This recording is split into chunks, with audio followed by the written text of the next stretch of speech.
The sun rose over the plains of Rohan like molten gold, poured across an endless green sea. From her small window in the loft above the stables, Eadlyn watched as the first light touched the tips of the grass, setting the dewdrops ablaze with tiny fires. The wind, ever present in these lands, whispered through the eaves and brought with it the smell of earth and growing things and the distant promise of the mountains to the west. She had been awake for some time already. Sleep came easily in Rohan, where the work was hard and honest, but it left just as easily when the horses began to stir below. They were better than any rooster at marking the dawn.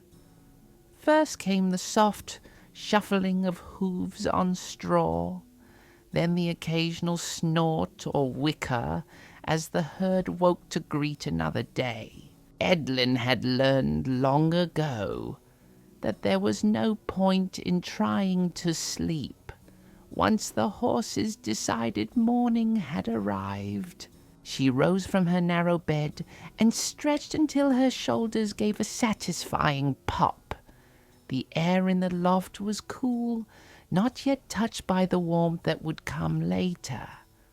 Autumn was settling over the eastfold, painting the world in shades of gold and amber, and the mornings carried a crispness that spoke of winter, waiting patiently beyond the horizon. Eadlyn dressed in her working clothes, simple wool trousers, practical and worn soft from many washings, a tunic of undyed linen, sturdy boots that laced to her knees, and over it all a leather vest that her father had made for her 2 summers past. It bore scorch marks from the smithy where he had worked at the buckles, and a patch on the left shoulder where she had torn it on a fence post. She loved it dearly. Her hair, dark as peat and falling past her shoulders, she braided back in the practical style of the horse herders. No elaborate weaving or decorative pins, just a simple plait tied with a strip of leather. Working with horses left no room for vanity, though her friend Sinew-Eyes often teased her that she could at least try to look like a proper young woman once in a while. She descended the ladder from the loft, her boots finding the familiar rungs without thought. The stable below was waking fully now. Soft golden light filtered through the high windows, catching dust motes that danced in the still air. The smell was rich and earthy, sweet hay and warm horse and old wood, a combination that Eadlyn found more comforting than any perfume. There were 20 horses in her father's care at present. The stable in Aldburg was not the largest in Rohan, but it had a reputation for quality that drew folk from across the Eastfold. Theodric, her father, was known as a man who understood horses in the old way, the way of the first riders who had followed all the young from the north. Eadlyn moved down the central aisle, greeting each horse in turn. She knew them all by name, by temperament, by the particular way each one liked to be scratched behind the ears or along the jaw. There was Windfoot, a grey gelding with a white blaze and a tendency to steal apples from unwary visitors. Beside him stood Meadowlark, a bay mare, who was gentle as summer rain and patient with nervous riders learning their seat. Further down, the younger horses still learning their manners but full of promise. And at the end, in the largest stall with the window that looked out over the training yard, stood Windfola. Eadlyn's heart lifted as it always did when she saw the mare. Windfola was 3 years old, just coming into her full growth and strength. Her coat was the color of honey in sunlight, a deep golden shade that seemed to glow from within. Her mane and tail were lighter, almost white, and they caught the morning breeze that came through the window and lifted them like silk banners. The mare turned at Eadlyn's approach and nickered softly. It was a greeting, a question, and a gentle demand for attention all at once. Eadlyn smiled and reached over the stall door to run her hand down Windfola's face, feeling the soft velvet of her nose, the warmth of her breath. "Good morning, beautiful one. Did you sleep well?" Windfola pushed her head against Eadlyn's chest, nearly knocking her back a step. The mare was not small, standing 15 hands already with room to grow, and she was still learning to measure her own strength. But there was gentleness in her, a sweetness of temperament that reminded Eadlyn of meadowlark. All right, breakfast first, then we will see about a ride later." The morning routine was as familiar as breathing. Eadlyn moved through it with the ease of long practice, finding peace in the repetition, the simple, honest work. She began at the far end of the stable and worked her way back, giving each horse its measure of oats and a section of hay. The sound of horses eating was one of the most contented sounds in the world, she thought. The steady crunch and rustle, the occasional satisfied huff. While the horses ate, Eadlyn fetched water from the well behind the stable. The well was deep and cold, fed by an underground spring that never ran dry even in the height of summer. She filled bucket after bucket, carrying them to each stall, pouring them into the stone troughs her grandfather had carved long ago. The work made her arms ache in a good way, made her breath come faster. She was not as strong as her father, not yet, but she was getting there. 2 years of working in the stables had given her muscles she had not possessed before, had taught her body the language of physical labor. By the time she had finished watering all 20 horses, the sun had climbed higher, and golden light flooded the stable. She could hear sounds from the town now. The baker's boy calling out his wares, fresh bread and honey cakes. The blacksmith's hammer beginning its steady rhythm. Aldburg was waking, and soon the streets would be full of folk going about their day's business. But first the grooming. Eadlyn gathered her tools from the tack room, brushes of different stiffness, combs for manes and tails, a hoof pick, clean cloths for wiping faces and polishing coats. Everything had its place, and everything was kept clean and well maintained. Her father insisted on this. "A good horse herder respects the tools of the trade," he often said, and Eadlyn had taken those words to heart. She started with the older horses, the ones who needed less time and fuss, but when she came to Windfola, she slowed down. She opened the stall door and slipped inside, closing it behind her. The mare turned to watch her with dark, intelligent eyes. "Now then, let us make you beautiful." Eadlyn began with the curry comb, working in circular motions over Windfola's coat, loosening dirt and bringing the oils to the surface. The mare stood still, only occasionally shifting her weight or turning her head to watch what Eadlyn was doing. It was a dance they had performed countless times, and both of them knew the steps. As she worked, Eadlyn talked to the horse in a low, steady voice. It did not matter what she said truly. The words were less important than the tone, the simple act of communication.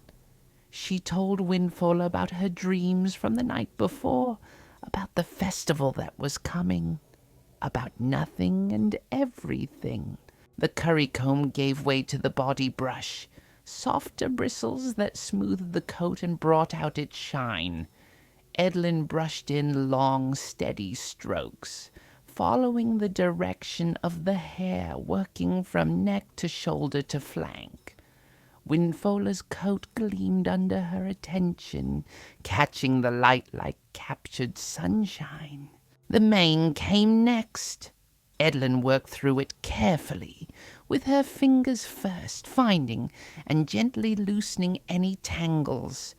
Then the comb, starting at the ends and working up slowly to avoid pulling.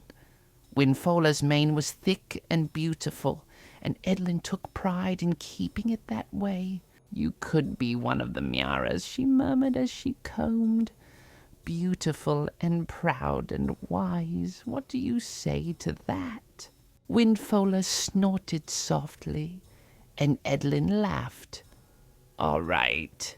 Perhaps not quite yet, but someday, when we ride with the riders of the mark, when we have proven ourselves, then folk will look at you and wonder." The mares, the legendary horses of Rohan, descended from Felaroth, the steed of Eorl the Young. They were said to be the greatest horses in Middle-earth, long-lived and strong, able to understand the speech of men. Only the kings of Rohan and their immediate kin were permitted to ride them. Eadlyn had seen one once, when the king's marshal had passed through Aldburg on the road to Edoras. The horse had been grey as storm clouds and moved like flowing water, and Eadlyn had stood transfixed, barely breathing, as it went by. The hoofs needed attention. Eadlyn bent and ran her hand down Windfola's front left leg, applying gentle pressure at the back of the knee. The mare lifted her hoof obediently, and Eadlyn braced it against her thigh while she used the hoof pick to clean out the packed dirt and debris. She checked the frog carefully for any signs of disease or injury, examined the shoe to make sure it was still secure. Each hoof received the same careful attention. This was not work that could be rushed or done carelessly. A lame horse was worse than no horse at all, and in Rohan, where the horses were treasured above all other beasts, their care was a sacred duty. Finally, Eadlyn used a soft cloth to wipe Windfola's face, cleaning around the eyes and nostrils with gentle strokes.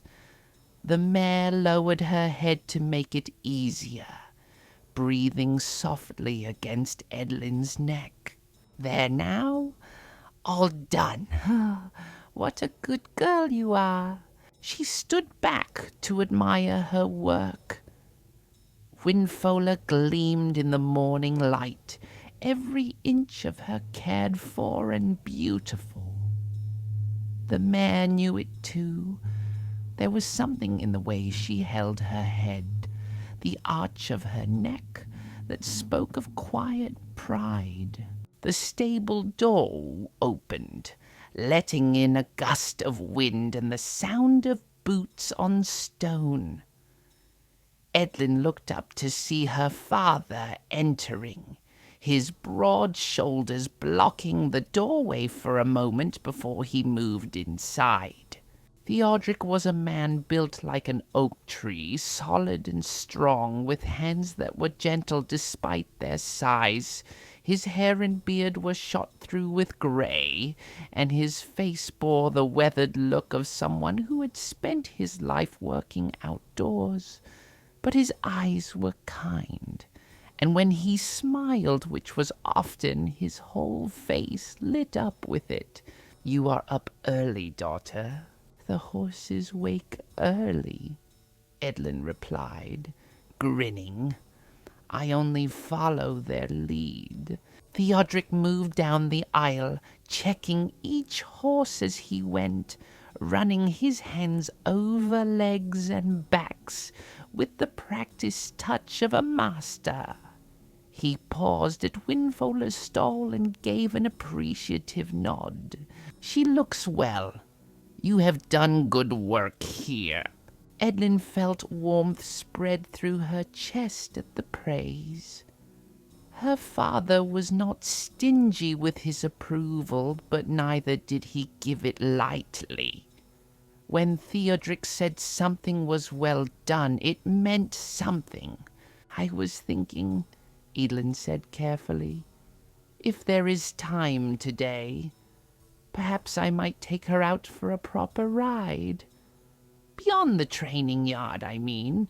Out onto the plains." Theodric considered this, his eyes moving from his daughter to the mare and back again. He was quiet for a long moment, and Eadlyn held her breath. "She is ready," he said finally, "and I think you are ready too. Take her west toward the Entwash, but stay within sight of the town. The weather may turn quickly this time of year, and I would not have you caught out in a storm." "I will be careful," Eadlyn promised, barely able to contain her excitement. "I know you will. You have learned well, Eadlyn. Your mother would be proud." The mention of her mother brought a familiar ache to Eadlyn's heart. She had been only 8 when a winter fever had taken her mother. The memories were fading now, becoming softer around the edges, but she could still recall her mother's voice, the songs she used to sing while working in the stable, the gentleness of her hands. "Thank you, Father."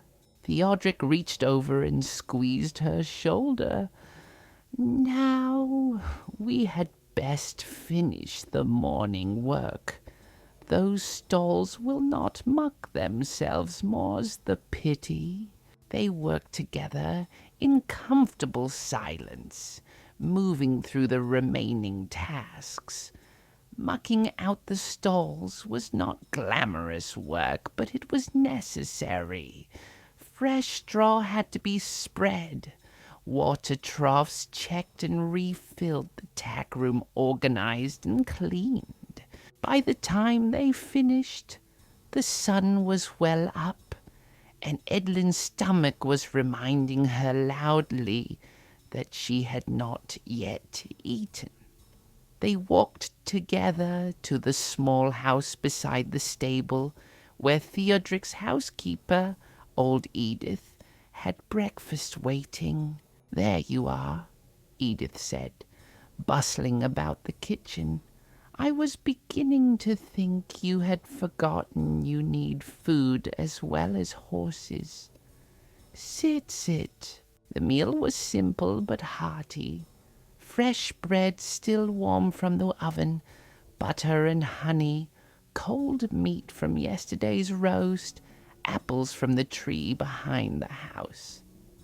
Eadlyn ate with the appetite of someone who had been working since dawn, and Theodric matched her bite for bite. After breakfast, while Theodric went to meet with a farmer about a horse trade, Eadlyn returned to the stable. Her heart was singing with anticipation, a real ride on Windfola, out onto the plains of Rohan. It felt like a threshold was being crossed, a step forward into something new. She fetched Windfola's tack from the tack room. The saddle was well made, but not fancy, built for function rather than show. The bridle was simple leather, the bit gentle. Eadlyn carried everything to Windfola's stall, and began the process of tacking up. The mare stood patiently while Eadlyn worked, only occasionally turning her head to investigate what was happening. First, the saddle blanket, positioned carefully to avoid any wrinkles that might cause discomfort. Then the saddle itself settled gently on Windfola's back. Eadlyn checked and double-checked the position before tightening the girth, working slowly and giving the mare time to adjust. The bridle came last. Eadlyn slipped it over Windfola's ears with practiced ease, settled the bit in her mouth, fastened the straps. She checked everything one more time, running through the mental list her father had taught her. Girth secure, yes. Stirrups even, yes. Bit positioned correctly, yes. All right then, beautiful one. Let us see what you can do. She led Windfola out into the training yard, and the mare pranced slightly, excited by the prospect of movement. The morning had grown warm, and the wind carried the scent of grass and wildflowers from the plains beyond the town. Eadlyn mounted smoothly, settling into the saddle and finding her seat.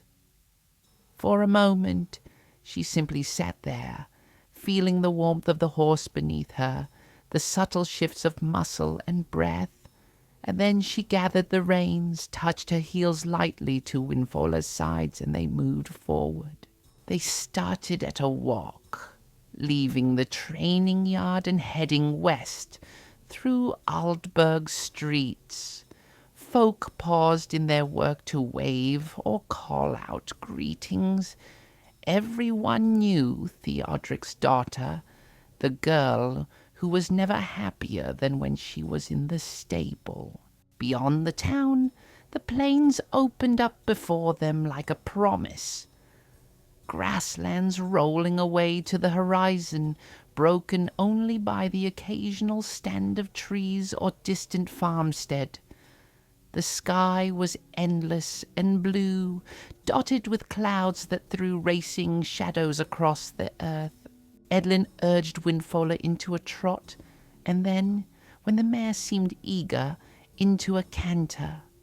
The rhythm was smooth and rolling, and Eadlyn moved with it, becoming part of the horse rather than simply a rider on its back. The wind streamed past, pulling at her braid, bringing tears to her eyes from its speed. This, she thought, this is freedom. This is what it means to be Rohirrim. They rode west toward the distant line of the Entwash, the great river that bordered the east fold. Eadlyn kept the town in sight, as her father had instructed, but out here, with the wind in her face and Windfola running beneath her, she felt as though she could ride to the edge of the world and beyond.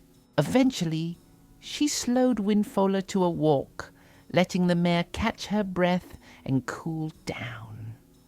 They had reached a small rise, and from here Eadlyn could see for miles in every direction. Rohan spread out before her in all its autumn glory, her homeland, her heart. She sat for a long time, just looking, just being, and in that moment she understood why the Rohirrim loved these lands so fiercely, why they would defend them with their last breath. This was not just earth and grass and sky. This was home in its deepest sense. This was belonging. Finally, when the sun told her it was past midday, Eadlyn turned Windfola back toward Aldburg. They rode at an easy pace, neither hurrying nor dawdling. By the time they reached the stable, both horse and rider were content, tired in the best way, the way that comes from doing something you love with your whole heart. Theodric was waiting for them, leaning against the stable door with his arms crossed and a smile on his face. "Well, it was perfect," Eadlyn said simply, and her father nodded, understanding everything that word contained. Evening came to Aldburg with a gentleness that matched the autumn season. The sun sank low on the western horizon, painting the sky in shades of rose and amber and deep purple. Smoke rose from chimneys throughout the town, carrying the smells of cooking, bread baking, meat roasting, the comfortable sense of home and hearth. Eadlyn had finished her evening work in the stables, making sure each horse had hay and water for the night, checking one last time that all was well. Windfola had received extra attention, a thorough brushing, and an apple as reward for their ride. The mare had seemed pleased with herself, standing tall in her stall as though she too understood that something important had happened today. Now, with her chores complete, Eadlyn walked through the streets of Aldburg toward the mead hall. The hall stood at the center of town, a long, low building with a steep thatched roof and carved wooden pillars that depicted horses running wild across the plains. It was the gathering place for the folk of Aldburg, where news was shared, disputes settled, and stories told. Tonight was one of the story nights, when the older folk gathered to share tales of the past. Eadlyn loved these evenings. There was something magical about sitting in the warm hall with the fire crackling and the mead flowing, listening to voices weave pictures of heroes and horses, of battles long ago, and the founding of their kingdom. She pushed open the heavy wooden door and stepped inside. The hall was already filling with people, farmers and craftsmen, merchants and horse herders, young and old alike. The fire in the central hearth blazed high, sending shadows dancing across the walls and beams. Trestle tables had been set up, and folks sat on long benches, drinking from wooden cups and talking in the easy way of neighbors who had known each other all their lives. Eadlyn spotted her friend Sinywise sitting near the fire and made her way over. Sinywise was her own age, the daughter of Aldburg's master weaver. Where Eadlyn was practical and sturdy, Sinywise was delicate and pretty, with golden hair that she wore in intricate braids adorned with colored threads.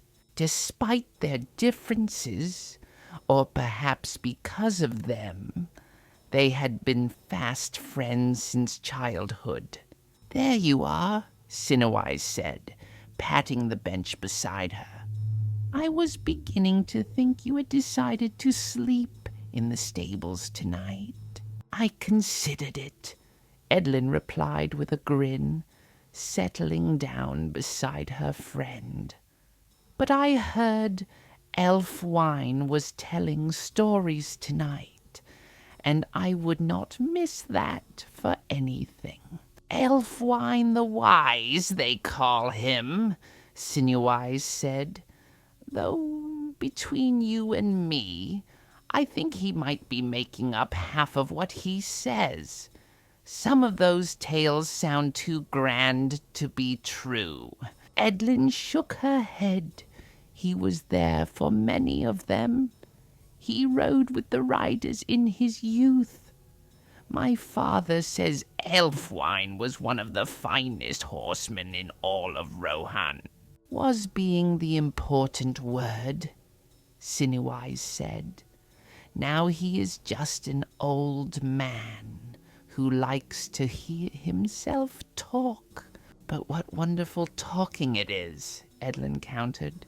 before Sinewise could reply, a hush fell over the hall. The crowd was parting to let someone through. Eadlyn turned to see an elderly man making his way slowly toward the seat of honor near the fire. This was Elfwine. He was perhaps 70 winters old, bent somewhat by age, but still carrying himself with the bearing of a warrior. His hair and beard were white as winter snow, and his face was weathered like old leather, marked with lines that spoke of long years in hard living. But his eyes were sharp and bright, missing nothing, and when he smiled, which he did often, there was a warmth in it that drew people to him. Elfwine settled into his chair with a grateful sigh. Someone pressed a cup of mead into his hands, and he took a long drink before setting it aside. He looked around the hall, his gaze moving from face to face, until finally he nodded to himself. Well then, his voice was still strong, carrying easily through the hall. What shall we speak of tonight? Shall I tell you of the great battles, of Helm Hammerhand and the Long Winter, of the wars against the Dunlendings? Tell us of the beginning, someone called out. Tell us how we came to these lands. Ah, Elfwine said, his eyes lighting up. The beginning. Yes, that is a good place to start. For how can we know who we are if we do not know where we came from? He took another drink of mead, gathering his thoughts. The hall had gone completely quiet now, everyone leaning forward slightly, waiting. Long ago, Elfwine began. In the days when the world was younger and wider, our people dwelt in the north, in the lands beyond the great forest of Mirkwood, in the valleys of the Anduin. We were horsemen even then, riding across the plains, breeding our steeds with care and skill. We called ourselves the Eothiod, the horse people, and we were free. His voice took on a rhythmic quality, almost like singing, and Eadlyn found herself drawn into the story as surely as if she had been transported back through the years. In those days, a young man named Earl lived among the Eothiod. He was the son of Leod, a tamer of horses, and he'd inherited his father's gift with the beasts. But Leod met his end trying to tame a wild stallion, a great grey horse unlike any seen before. The horse threw Leod, and he struck his head upon a rock and died. Eorl found the stallion, this Felaroff, and demanded payment for his father's death. And here is where the magic begins, for Felaroff understood the speech of men.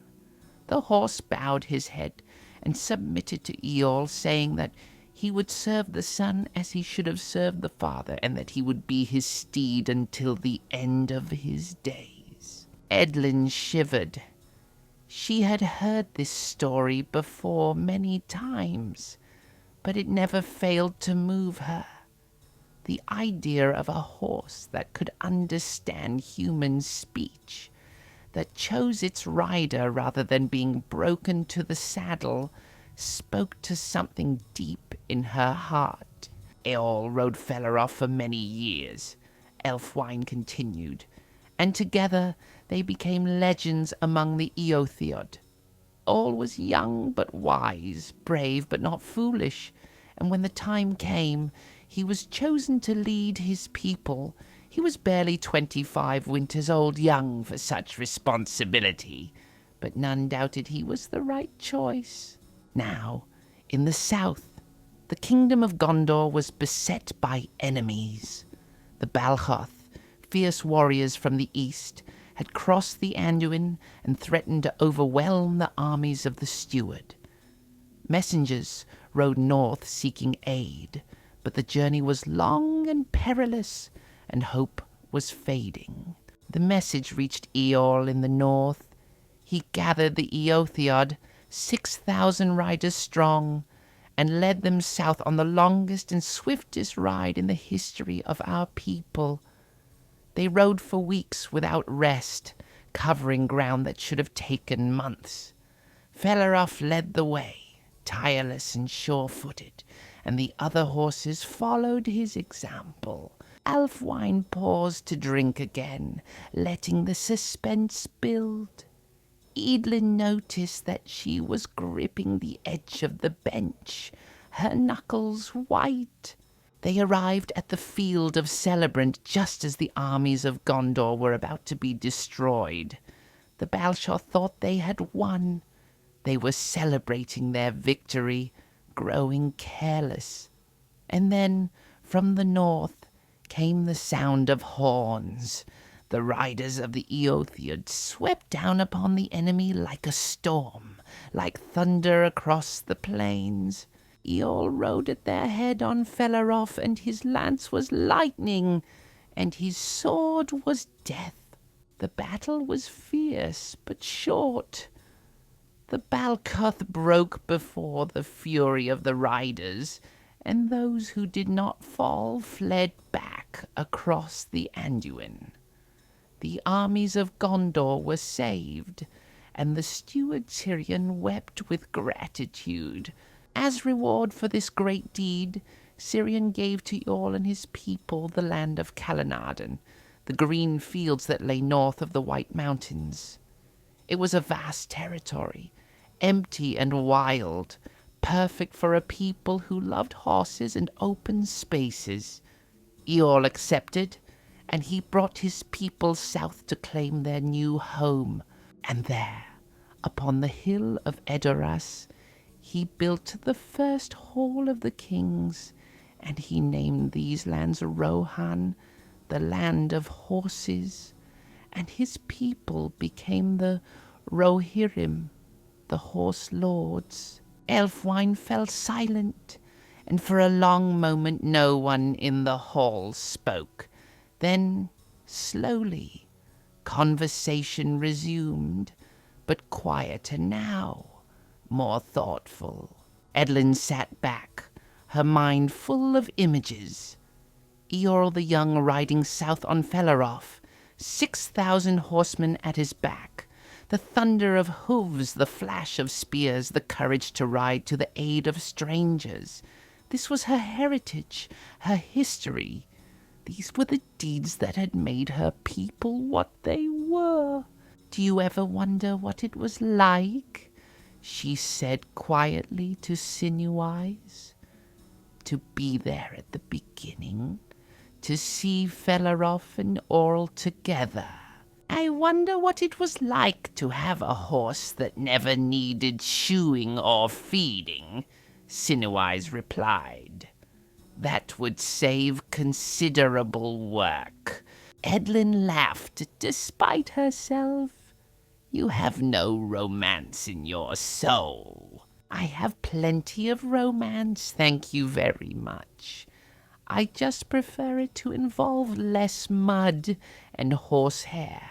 Ælfwine had started another tale now, this one about the building of Edoras, and Eadlyn turned her attention back to him.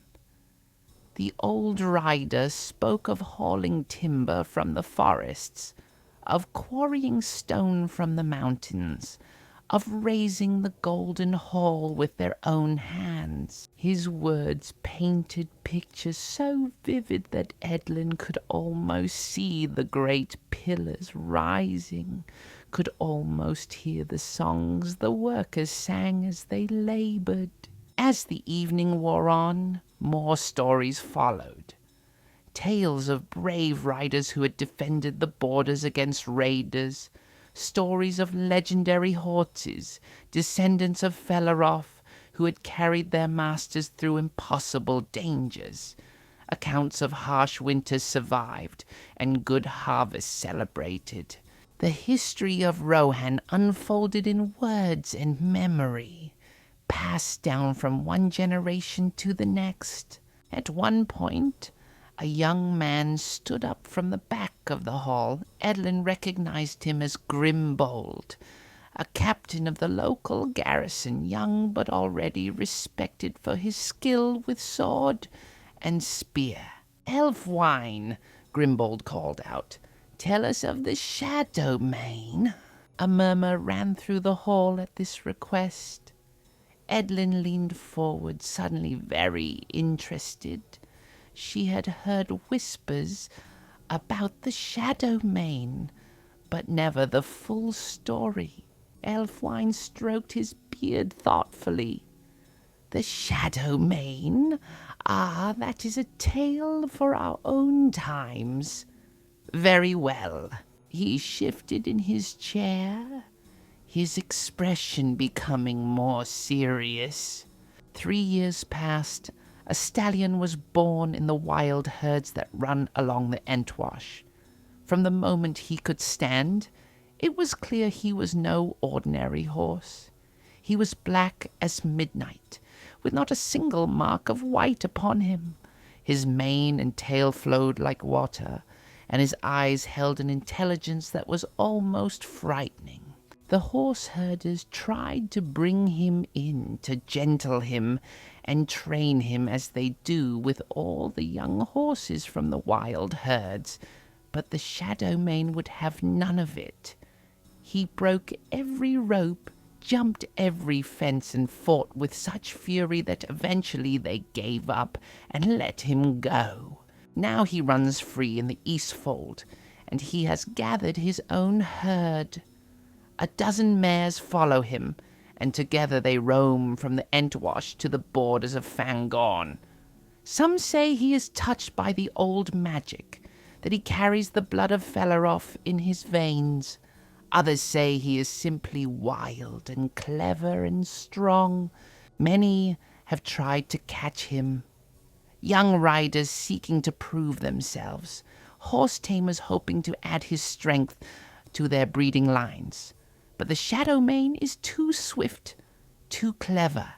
He knows every valley and stream, every path through the grasslands. He is a ghost, a shadow, impossible to corner or catch. "Is he dangerous?" someone asked.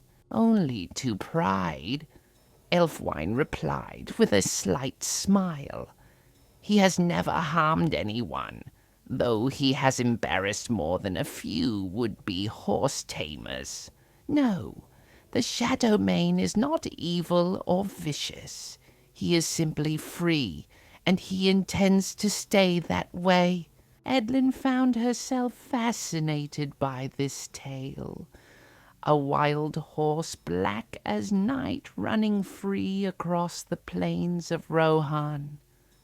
There was something romantic about it, something that called to the part of her that loved the wide-open spaces and the wind in her face. "Have you seen him?" Grimbold asked Elfwine. "Once," the old rider said. "Last spring at dawn, I was riding near the Entwash when I caught sight of him. He stood on a rise, outlined against the sunrise, with his mares behind him. For a moment, our eyes met across the distance. And I swear to you, in that moment I understood why we Rohirrim love horses as we do. There was nobility in him, wildness, and freedom and strength. He was what all horses would be if the world let them. Then he turned and was gone, and I have not seen him since." The hall was silent again, everyone lost in their own thoughts. Eadlyn imagined the Shadowmane, black and beautiful and untamed, racing across the grasslands with the dawn at his back. She felt a longing she could not quite name, a desire to see this legendary horse for herself. The evening continued with more stories and songs too. The Rohirrim loved their songs almost as much as their horses. They sang of valor and loss, of love and loyalty, of the green fields of home. Eadlyn joined in when she knew the words, her voice blending with Sinuise's and all the others in the hall. Finally, when the fire had burned low, and folk were beginning to yawn and stretch, Aelfwine raised his hand for quiet one last time. "Remember these stories," he said, his voice soft now but still clear. "Remember where we came from and what we have built. The Rohirrim are a proud people, and rightly so.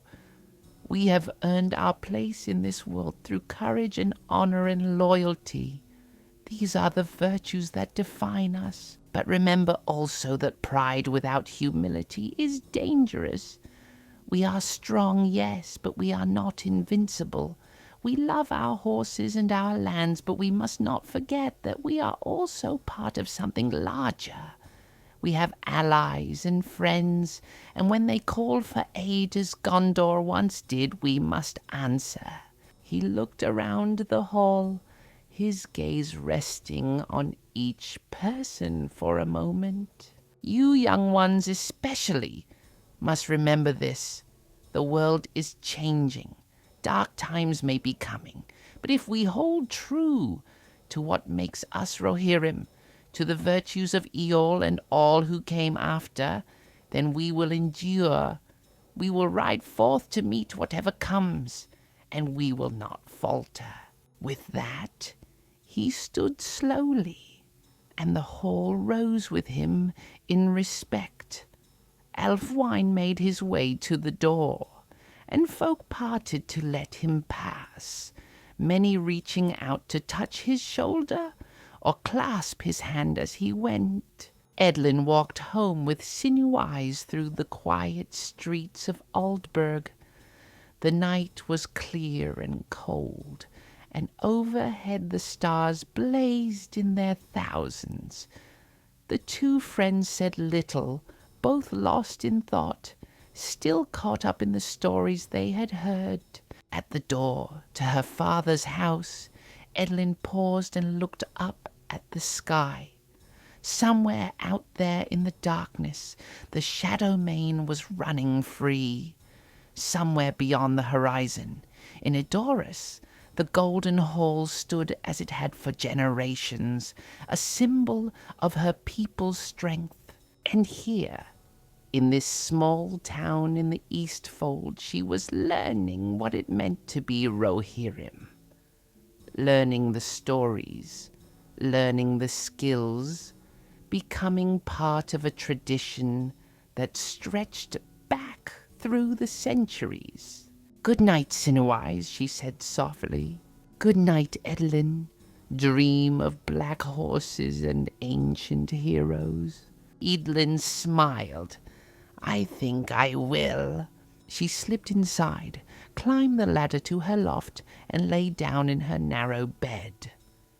Outside, the wind whispered through the eaves, singing the old songs of Rohan, and Eadlyn fell asleep to that sound, her heart full of stories and her mind full of dreams. The week following the story night brought a change in the rhythm of Aldburg. Autumn was deepening, the mornings growing colder, the light taking on that slanted golden quality that comes before winter.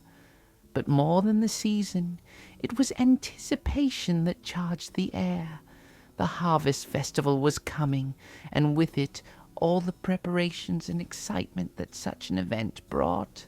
Eadlyn woke one morning to find her father already in the stables, checking over the horses with unusual care. "Is something wrong?" she asked, noting the intent look on his face. "Wrong? No, nothing wrong." Theodric looked up and smiled. "But the festival is in 10 days, and you know what that means." Eadlyn's eyes widened. The races. "The races," her father confirmed. "Every year, the best horses in the Eastfold compete. And every year folk come to me asking if their mounts are ready. I want to make certain I can give honest answers.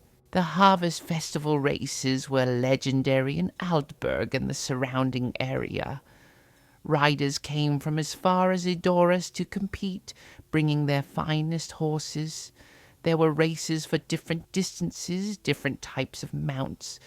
But the main event, the one everyone cared about, was the long race, a circuit of the plains that took the riders out past the Entwash and back, a test of both speed and endurance. The winner received no gold or silver.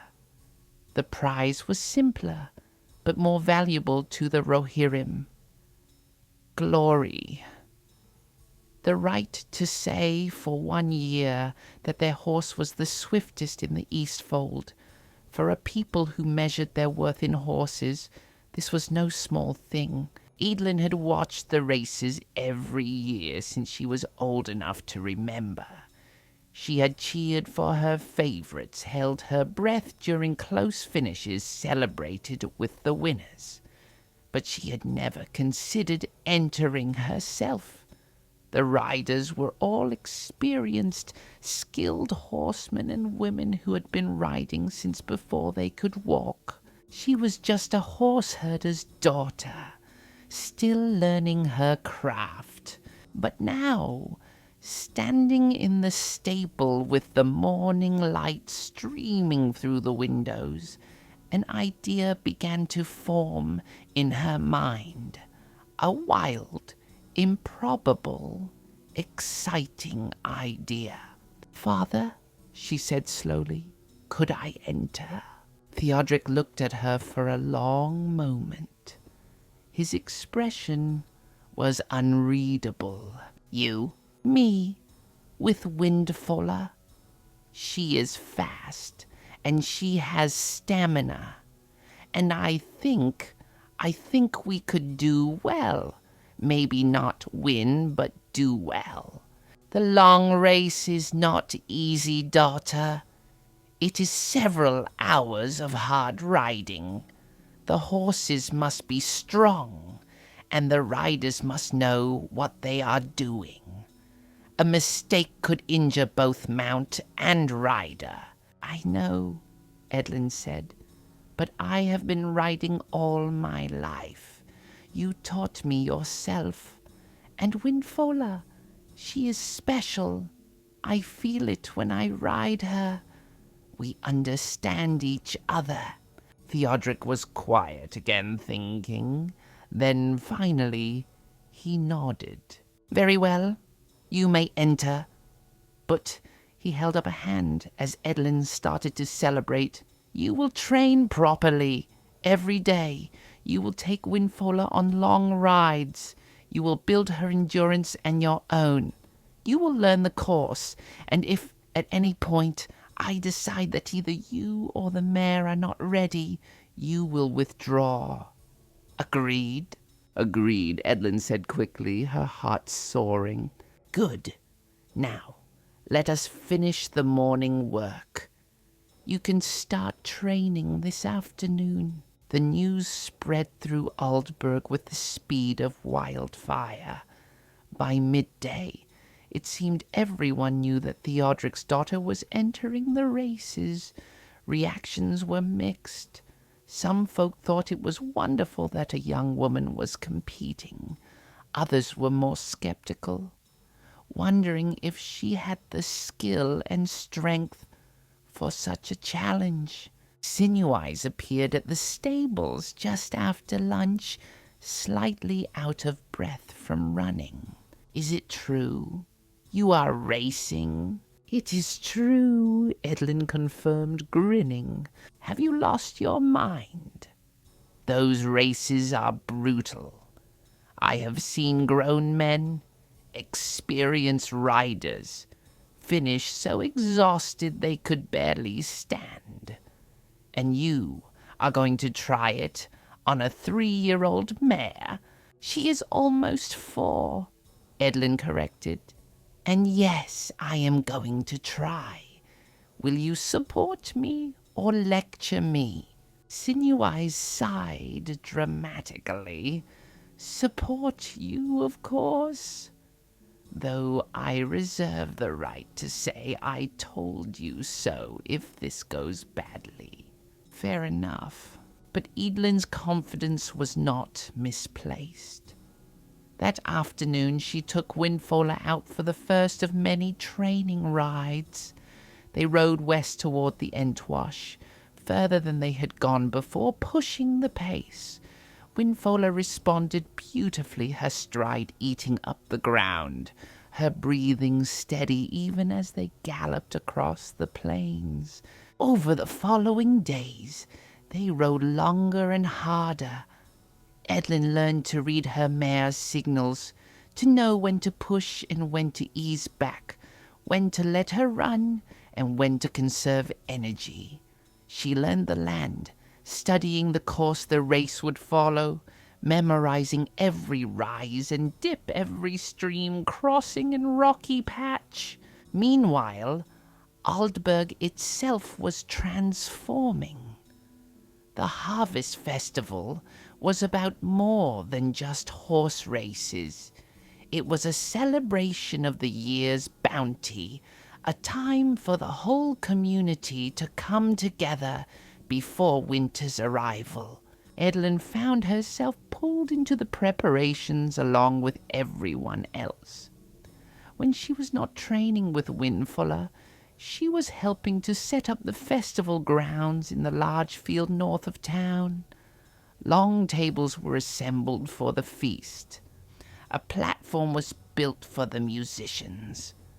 Booths were constructed where craftspeople could display their wares.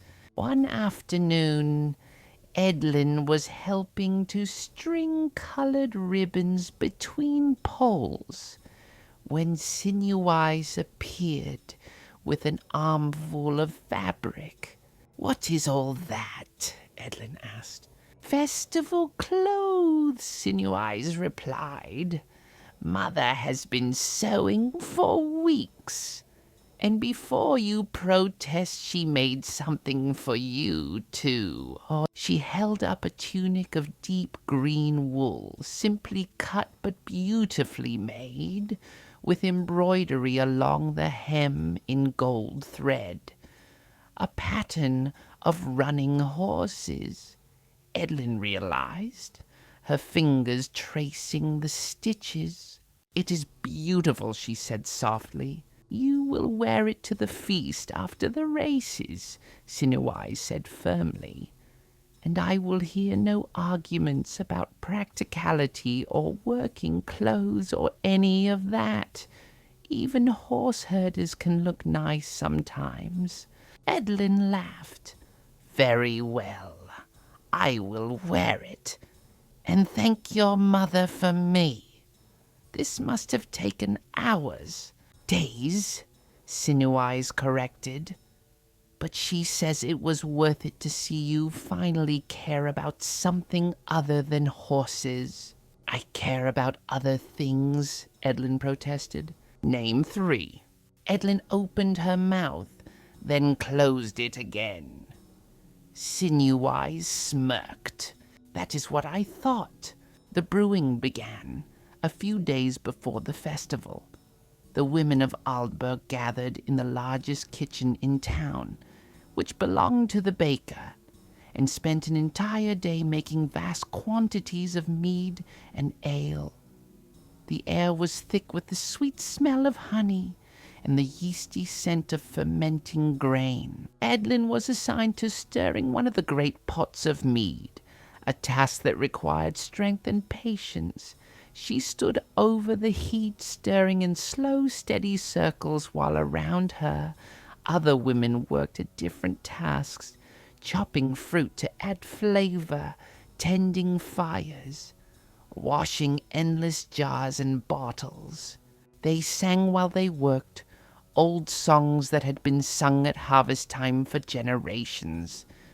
Songs about good earth and full granaries, about cold winters survived and warm springs welcomed. Eadlyn joined in when she knew the words, her voice blending with the others. Old Edith, her father's housekeeper, appeared at her elbow with a critical look.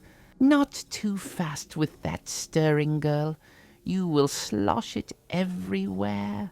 Slow and steady, that is the way." "Yes, Edith, and do not let it boil. Boiling ruins the flavor." "I know, Edith." The old woman softened slightly. "Your mother used to help with the brewing. She had a gift for it. Could tell just by smelling when the honey was ready to add." Eadlyn felt the familiar pang at the mention of her mother, but it was gentler now, softened by time. "I wish I could remember more about her. She was like you," Edith said. "Stubborn, headstrong, always getting herself into some scheme or another, but good-hearted. And she loved those horses almost as much as your father did." "She would not mind, then, about me entering the race?" "Mind?" Edith snorted. "She would have been the first to encourage you. Probably would have entered herself if she were still here. She was fearless, that one." The baking came next. Every household in Aldburg contributed something to the feast. Bread and pies, cakes and tarts, roasted meats and savory stews. For 3 days the ovens were never cold, and the smell of cooking filled the town. Eadlyn's contribution was simple: honey cakes, using the recipe Edith had taught her. She mixed flour and honey and eggs, added spices that made her nose tingle, and shaped the mixture into small rounds. They baked golden and sweet, and when she took them from the oven, even Edith gave an approving nod. "Not bad. Your mother would have been proud." The decorating was perhaps the most enjoyable part. Every building in Aldburg was festooned with autumn leaves and late-blooming flowers. Garlands were hung across doorways. Banners in the colors of Rohan, green and gold, flew from every rooftop. The whole town began to look like something from a story, bright and festive and full of promise. Grimbold, the young captain, organized games for the children. Races and tests of skill, tug-of-war and ball-throwing.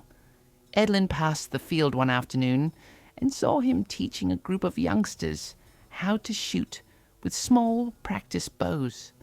His patience with them was remarkable, never growing frustrated when they missed, always offering encouragement and gentle correction. "You are good with children," she called to him. He looked up and grinned. "They are easier than grown soldiers, more willing to listen and less likely to argue." "I heard you are entering the long race," she added. "I am," he confirmed. "And I heard you are as well. That is brave of you." "Or foolish," Eadlyn said. "Time will tell which." "I do not think it is foolish." Grimbold set down his bow and walked over to where she stood. "The Rohirrim have always valued courage. Trying something difficult, testing yourself against challenge, that is how we grow. Win or lose, you will have proven something important." "What is that?" "That you do not fear to try." On the evening before the festival, Aelfwine gathered everyone who was competing in the races. They met in the mead hall, perhaps 24 riders, some young and some old, some on horses worth small fortunes, and some on simple farm mounts that had never raced before. Tomorrow, Elfwine said, standing before them with his usual quiet authority, you will test yourselves on your horses. This is an old tradition, one that connects us to our past. Eorl the Young was a horseman first and a king second. Every person here follows in his footsteps. He looked around at the assembled riders. Remember, this is not war. This is sport, celebration. Ride hard, yes, but ride fair. Help any rider who falls. Put the safety of your horse above winning. These are the rules that have governed our races since the beginning, and they will be followed. There were nods and murmurs of agreement. Now who among you is riding in the long race? Several hands went up. Grimbolds, a few older riders that Eadlyn recognized. And, after a moment's hesitation, her own. Elfwine's gaze settled on her, and his weathered face creased in a smile. Theodric's daughter, I heard you were entering. Good. We need more young people willing to test themselves. The route, he continued, has been marked with green flags. You will ride west to the Entwash, follow the river north for 2 miles, then turn east and come back through the valley of Harrowdale. The total distance is just over 12 miles. The winner is whoever crosses the finish line first, but remember, any rider whose horse is injured will be disqualified. This is not a race worth winning if you harm your mount in the process. After the meeting, Eadlyn walked back to the stables through the dark streets. Above, the stars were brilliant, and the wind carried the scent of the coming festival. Food cooking, flowers blooming their last before winter, wood smoke from 100 hearths. She found Windfola waiting in her stall, and she spent a long time simply standing with the mare, running her hands over the golden coat, breathing in the warm horse smell that was more comforting than any perfume. Tomorrow, she whispered. Tomorrow we show them what we can do.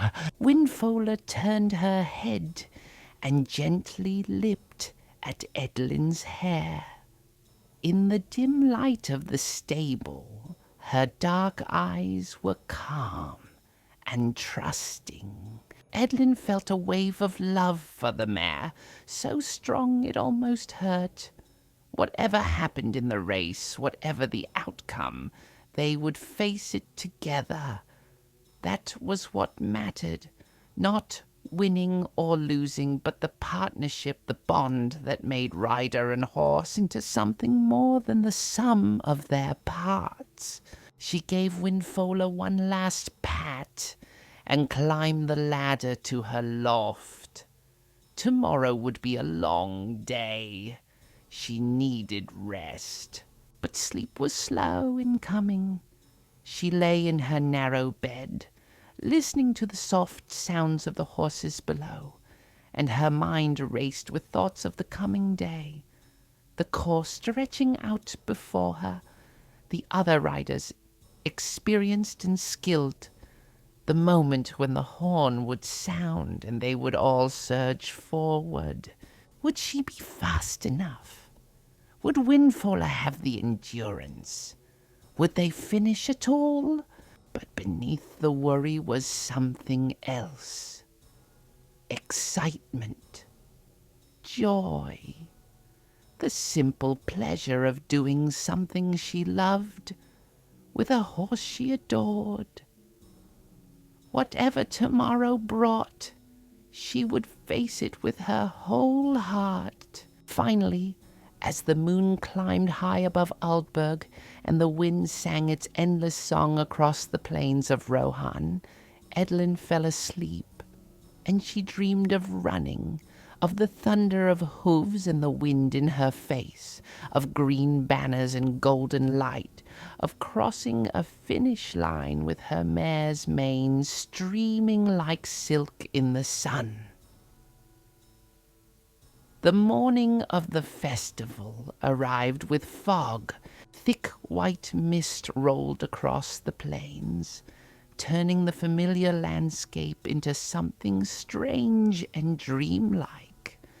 Eadlyn stood at the stable door, wrapped in her cloak against the chill, and watched the sun struggle to break through. "The fog will burn off by mid-morning," Theodric said, coming to stand beside her. He held 2 steaming cups, and he passed one to her. "The race does not start until afternoon. There is time." Eadlyn wrapped her hands around the cup, grateful for its warmth. Inside was hot cider, spiced with cinnamon and clove, sweet and comforting. "Are you nervous?" her father asked. "Yes," she admitted, "but excited too." "Good. Being nervous means you understand the challenge. Being excited means you are ready for it." They stood together in comfortable silence, sipping their cider and watching as the fog began to thin. Gradually, shapes emerged from the whiteness. The buildings of Aldburg, the fences of the training yard, the distant line of trees that marked the path to the Entwash. Before the morning work began, before the routines of stable and horse, there was a knock at the door. Eadlyn opened it to find Elfwine standing there, leaning on a carved walking stick. "Good morrow, young Eadlyn. I hope I am not disturbing you." "Never," she said, stepping aside to let him enter. "You are always welcome here." The old rider made his way slowly to the bench near the fire, settling down with a grateful sigh. His joints clearly pained him in the morning damp. "Your father tells me you have been training hard for the race." "Every day," Eadlyn confirmed. "Windfola is ready. I think I am too. I have no doubt of it. But I came this morning to share something with you. Knowledge that has been passed down through generations of riders. Horse lore, we call it. The wisdom of understanding these magnificent beasts." Theodric brought Elfwine a cup of cider, then settled down to listen as well. The stable work could wait. This was more important. Elfwine took a slow drink, then set his cup aside. "Tell me, Eadlyn, what makes a good horse?" Eadlyn thought about this. "Speed," she said finally. "Strength, endurance." "All true," Elfwine agreed, "but not complete. A horse can have all those qualities and still be wrong for a particular rider. The most important thing, the thing that makes a partnership work, is understanding. Understanding between horse and rider. Each must know the other's heart. A horse must trust that the rider will not ask too much, will not push beyond what is safe. And a rider must trust that the horse will give everything it has, will not hold back or refuse." He leaned forward slightly, his bright eyes fixed on hers. This trust does not come instantly. It is built over time through work and care and patience. Every moment you spend with your horse, every time you groom her or feed her or simply stand with her, you are building that trust. That is why the Rohirrim are such fine riders. We do not just mount horses and expect obedience. We partner with them. Eadlyn nodded slowly. She thought of all the hours she had spent with Windfola. The grooming sessions that lasted longer than necessary because she enjoyed the peaceful companionship. The times she had simply sat in the mare's stall, talking about her day, her dreams, her worries. She had not realized she was building something important. She had thought she was just loving her horse. "You understand already?" Aelfwine said, seeing the recognition in her face. "Good. Now let me teach you some of the old remedies, the things every rider should know." For the next hour, Aelfwine spoke, and both Eadlyn and Theodric listened. He told them of herbs that could ease a horse's pain or settle an upset stomach. He described how to read a horse's health from the color of its gums, the warmth of its ears, the look in its eyes. He explained the proper care of hooves in different seasons, how to prevent cracking in dry weather and softening in wet. "If a horse goes lame during a ride," he said, "the first thing is to stop immediately. Do not try to push through. Dismount and check each hoof carefully.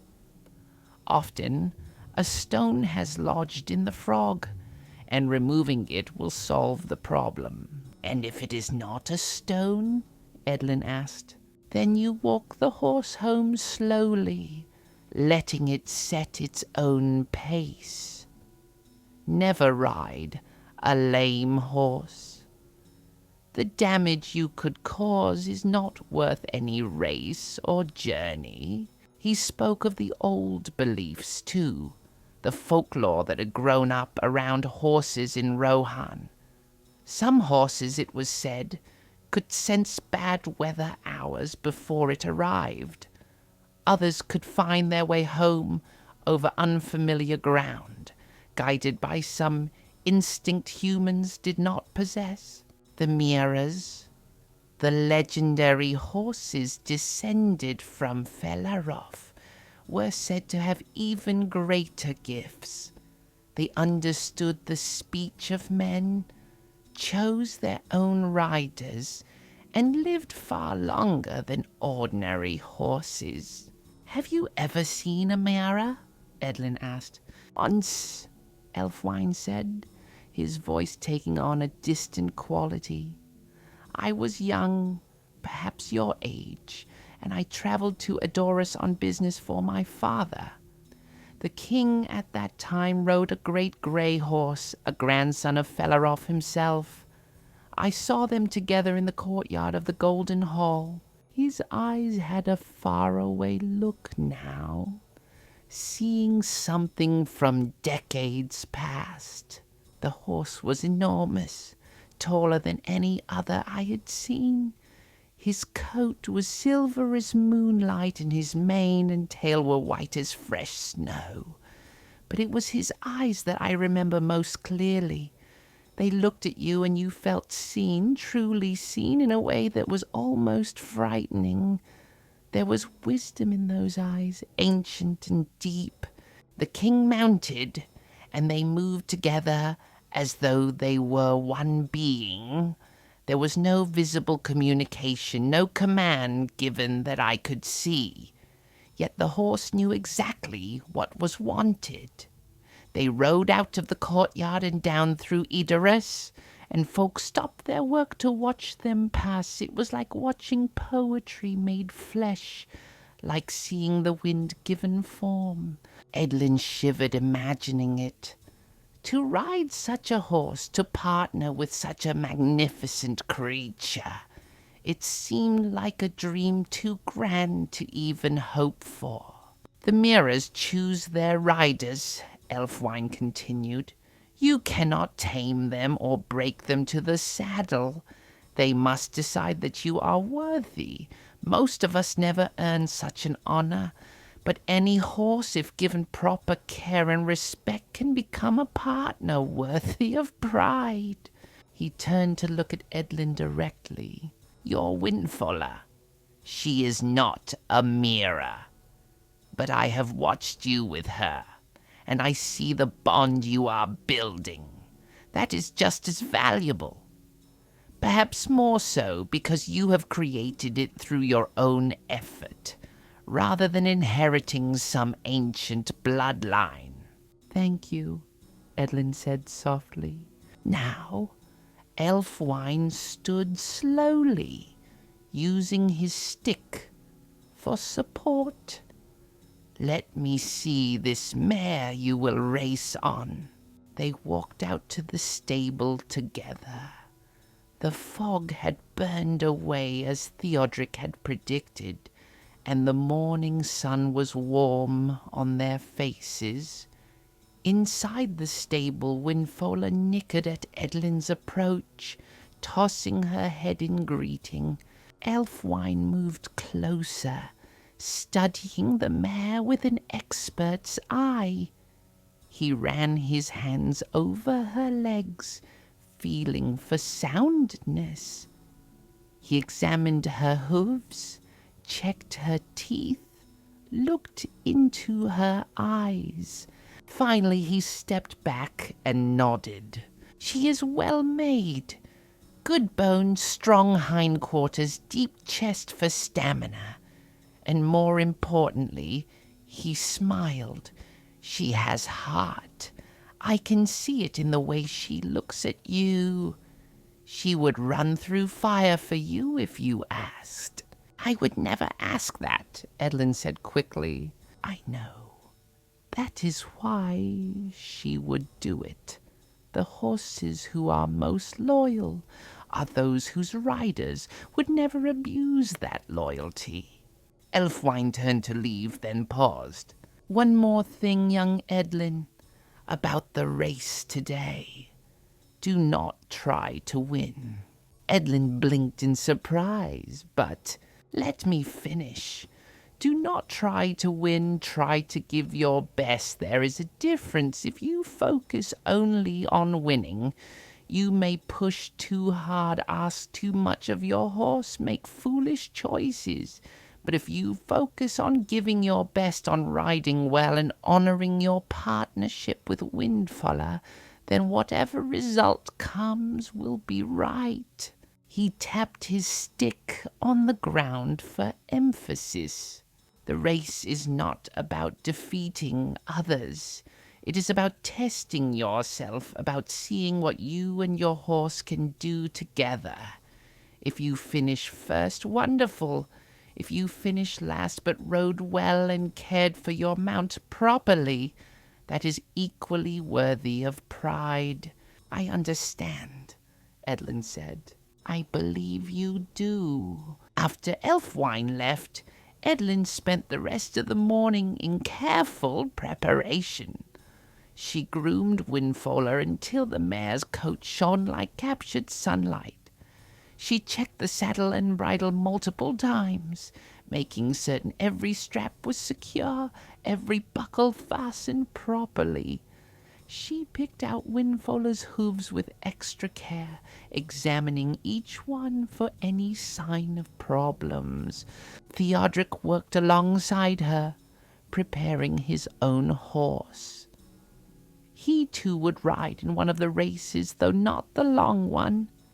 His mount was an older gelding, steady and reliable, built more for work than speed.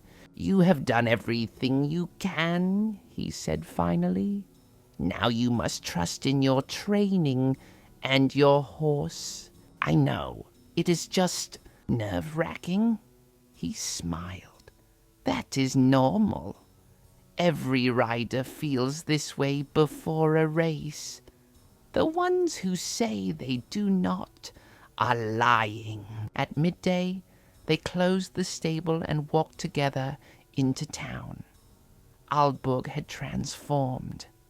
The festival grounds were packed with people, folk from Aldburg and the surrounding farms, visitors from other towns in the Eastfold.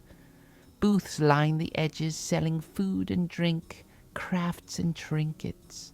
Children ran through the crowd, laughing and shrieking with excitement. The smell of roasting meat filled the air, mixed with the sweet scent of honeyed apples and fresh bread. Musicians played on the platform, fiddles and flutes and drums creating lively melodies that made people's feet tap. Eadlyn found Sinew-Eyes near the weaving booth where her mother was displaying her work. Her friend was wearing her festival clothes, a dress of deep blue wool with embroidered flowers along the hem, and her golden hair was braided with colored ribbons. "There you are," Sinew-Eyes said, grabbing Eadlyn's hand. "Come, you need to eat something. I will not have you fainting from hunger in the middle of the race." She dragged Eadlyn to one of the food stalls and bought 2 meat pies, still hot and flaky, with rich gravy steaming inside. They found a quiet spot to sit and eat, away from the worst of the crowd. "Are you frightened?" Sinew-Eyes asked. "A little," Eadlyn admitted between bites, but more excited than frightened. "Well, I am frightened enough for both of us. I keep imagining all the things that could go wrong. What if Windfola stumbles? What if you fall? What if—" "Stop," Eadlyn interrupted gently. "I appreciate your concern, but you are making it worse." "Sorry." Sinew-Eyes took a deep breath. "You are right. You will be fine. You and Windfola, you understand each other. I have seen you together. It is like you share one mind. That is what Elfwine says about building trust and partnership. He is a wise old bird. You should listen to him. I plan to." They finished their pies and wandered through the festival grounds. Eadlyn watched the other riders preparing for their races. Some were nervous like her, checking and rechecking their equipment. Others were confident, almost cocky, clearly certain of their ability to win. Grimbold appeared leading a tall bay horse with white socks. He saw Eadlyn and waved. "Good luck today," he called. "And to you," she replied. "May the fastest horse win," he said with a grin, "even if it is yours."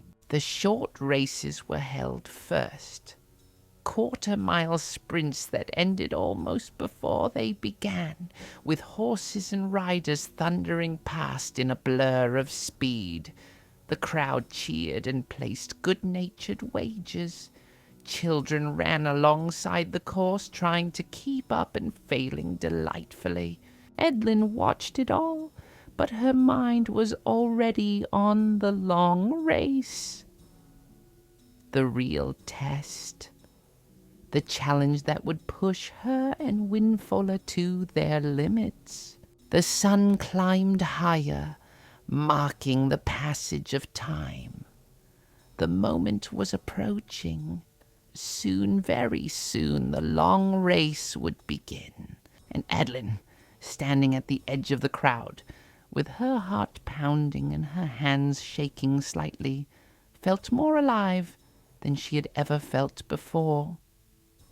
The horn sounded clear and bright across the festival grounds, calling the riders of the long race to assemble. Eadlyn felt her stomach flip with nervous excitement.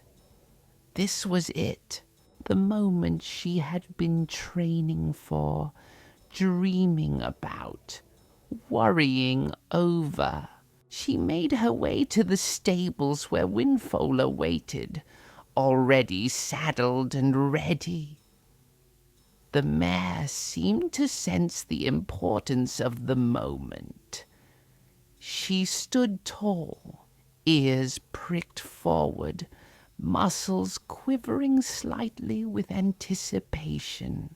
"Hello, beautiful one," Eadlyn murmured, running her hand down Windfola's neck. "Are you ready for this?" Windfola tossed her head and pawed at the ground. Ready, clearly, was an understatement. The mare was eager, practically dancing with energy. Theodric appeared with a water skin and a cloth.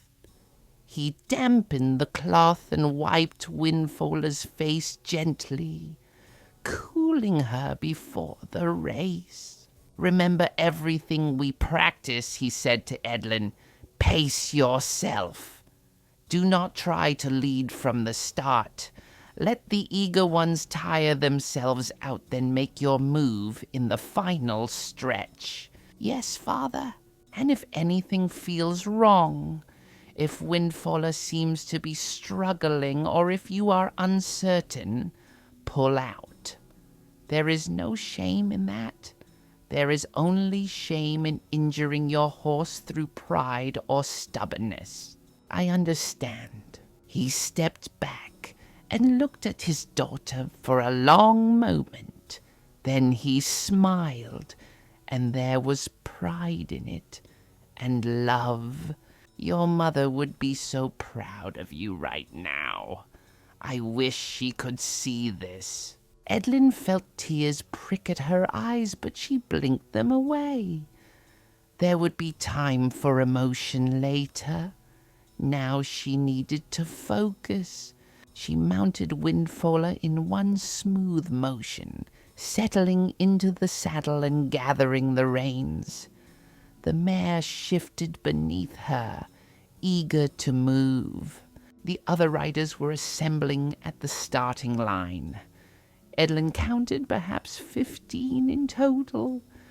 Grimbold was there on his tall bay, an older man she recognized as a horse breeder from the western farms. Several younger riders, all looking determined and slightly nervous. And a few she did not know, visitors from other towns who had come to test themselves. They lined up, horses prancing and tossing their heads. The crowd had gathered along both sides of the course, creating a corridor of cheering people. Eadlyn could see Sinuice in the front row, waving frantically. Elfwine stood nearby, his expression calm and encouraging. The race marshal, a stout man named Bjorhick, rode out on his own horse to address them. "Riders of the Mark," he called, his voice carrying across the grounds. "You are about to undertake the long race, a test of speed and endurance, of horsemanship and courage. The course is marked with green flags. Follow them west to the Entwash, north along the river, then east through Harrowdale and back here.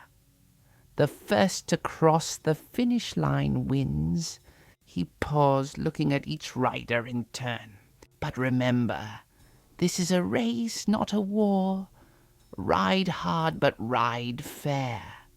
Help any who fall. Care for your mounts above all else. These are the laws of the Rohirrim, and they will be obeyed." There were nods of agreement all around. "On my signal, then." Bjorhick raised a green flag high. "Ready yourselves." Eadlyn took a deep breath. She felt Windfola coil beneath her, every muscle tensing in preparation. The world seemed to narrow to this moment, this single point in time. The flag dropped. Ride. They surged forward as one, 15 horses launching themselves from the starting line in an explosion of power and speed. The crowd roared. Hooves thundered against the earth. Dust rose in great clouds. Eadlyn held Windfola back slightly, remembering her father's advice. Do not lead from the start. Let the eager ones tire themselves out. Around her, other riders were doing the same, settling into position, finding their rhythm. But a few shot ahead, unable to contain their excitement or their horses' enthusiasm. A young man on a grey gelding took an early lead, pushing hard. 2 others followed close behind. Eadlyn let them go, focusing on her own pace. They thundered out of Aldburg and onto the open plains. The course led west toward the Entwash, and Eadlyn could see the green flags marking the way, bright against the autumn grass. The ground was firm beneath Windfola's hooves, perfect for running. The mare moved beautifully, her stride long and smooth, eating up the ground without seeming to labor. Eadlyn rose and fell with the rhythm, becoming part of the horse rather than a burden upon her. This was what she had trained for, these long weeks of practice. Her body knew what to do without conscious thought. They had been riding for perhaps 20 minutes when they reached the Entwash. The great river rolled past, wide and grey, its surface ruffled by the constant wind. The course turned north here, following the river bank. Eadlyn glanced back and saw that she was riding in the middle of the pack. Perhaps 7 riders were ahead of her and 6 or 7 behind. Good. This was exactly where she wanted to be.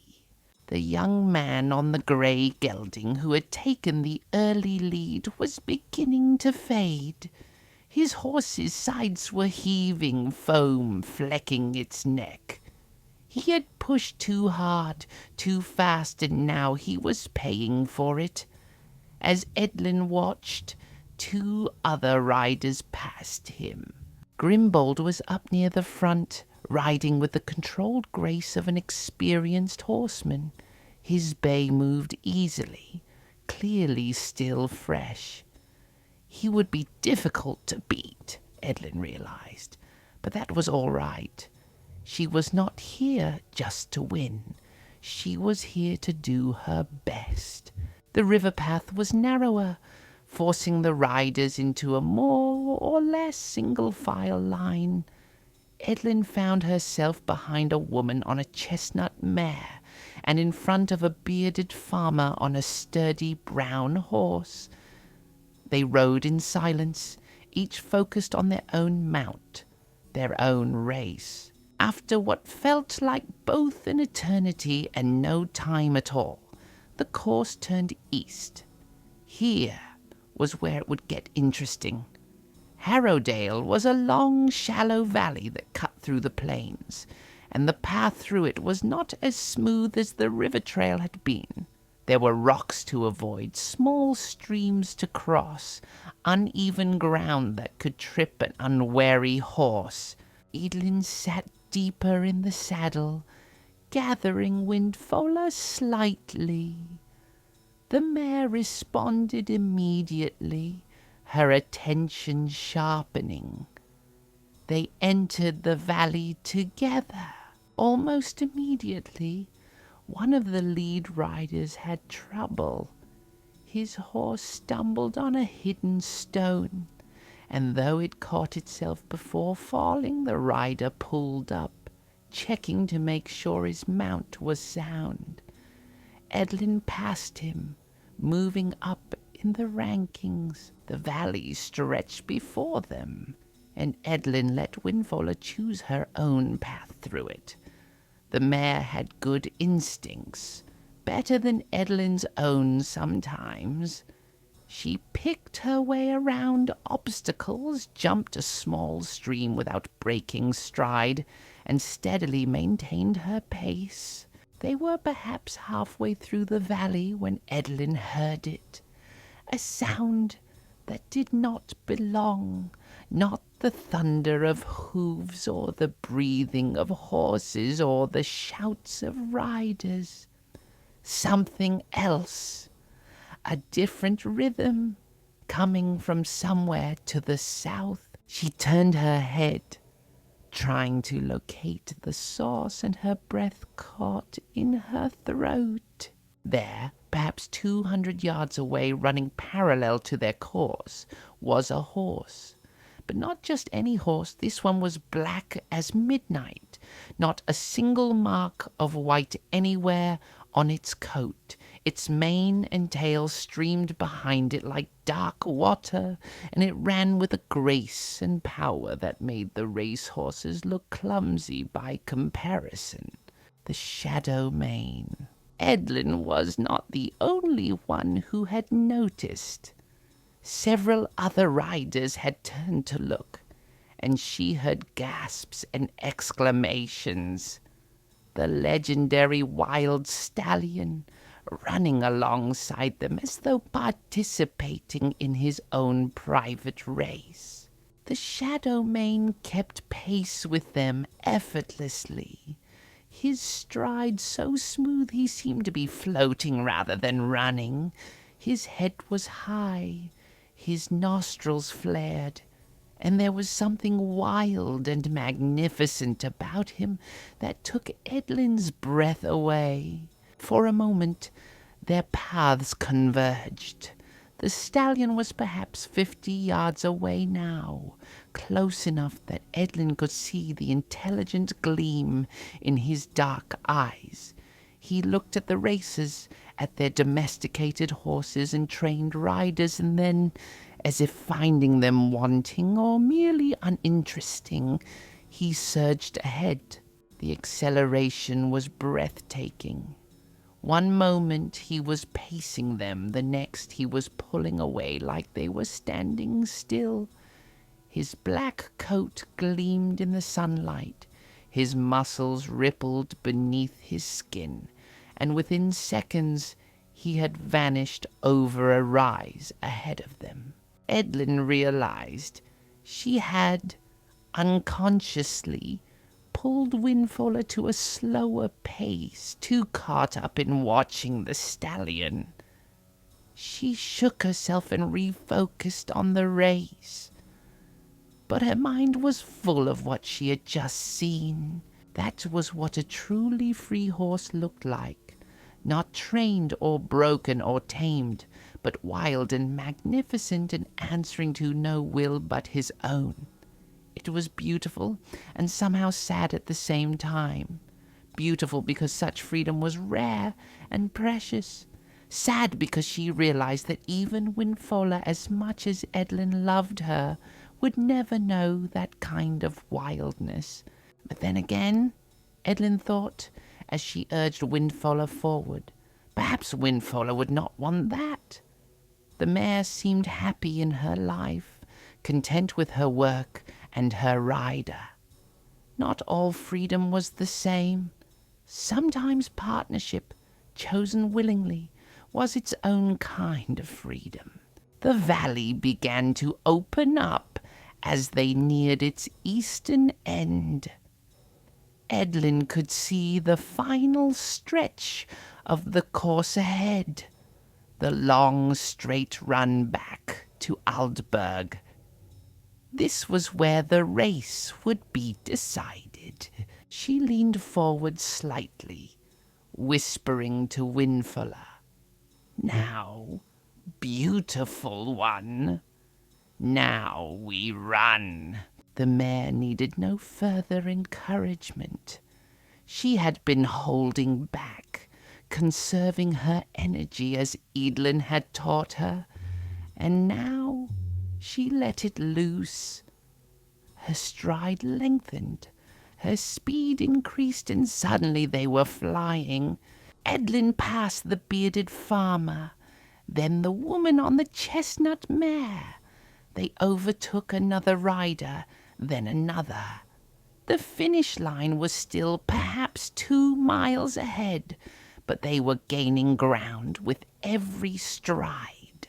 Grimbold was still in the lead, his bay running strongly, but even he was beginning to tire. Eadlyn could see it in the set of his shoulders, the way the horse's head was starting to lower slightly. She gave Windfola her head, letting the mare run at her own pace. They passed another rider, and then another. Now there were only 3 ahead of them. Grimbold in the lead, and 2 others Eadlyn did not know. One of those 2 began to fade, his horse finally exhausted by the long race. Eadlyn and Windfola swept past him. Now there were only 2 ahead. The second-place rider was on a powerful grey horse, and he clearly had no intention of giving up his position. But Windfola was fresher, stronger, and she wanted this. Eadlyn could feel it in every stride, every breath. The mare was running with her whole heart. They drew level with the grey horse. For a moment, they ran side by side, neither giving way. Then, with a final surge of speed, Windfola pulled ahead. Now there was only Grimbold between them and victory. The crowd had come into view, lining both sides of the final stretch. Their roars reached Eadlyn's ears, a wave of sound that pushed her forward. She could see Sinuice jumping up and down, could see her father standing tall and proud, could see Elfwine nodding with satisfaction. Grimbold's bay was tiring. Eadlyn could see it clearly now. The horse was giving everything it had, but it had been in the lead for too long, had spent too much energy maintaining that position. Windfola, on the other hand, was still strong. The golden mare stretched out her neck, her hooves barely seeming to touch the ground, and they began to close the gap. 50 yards to the finish line, 40, 30. They were neck and neck now. Eadlyn and Grimbold, their horses running flat out. The young captain glanced over at her, and she saw surprise in his eyes, and then something else. Respect.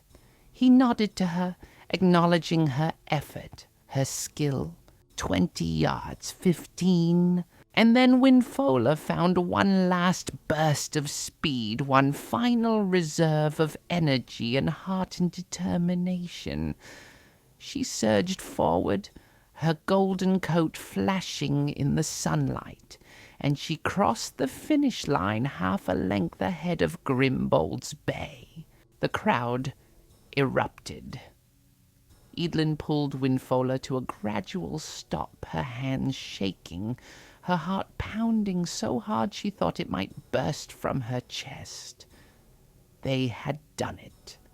Against all odds, against more experienced riders and older horses, they had won. But even as the realization sank in, even as people began rushing forward to congratulate her, Eadlyn's mind kept returning to the image of the shadow mane, the wild stallion running free across the plains, answering to no one, bound by nothing.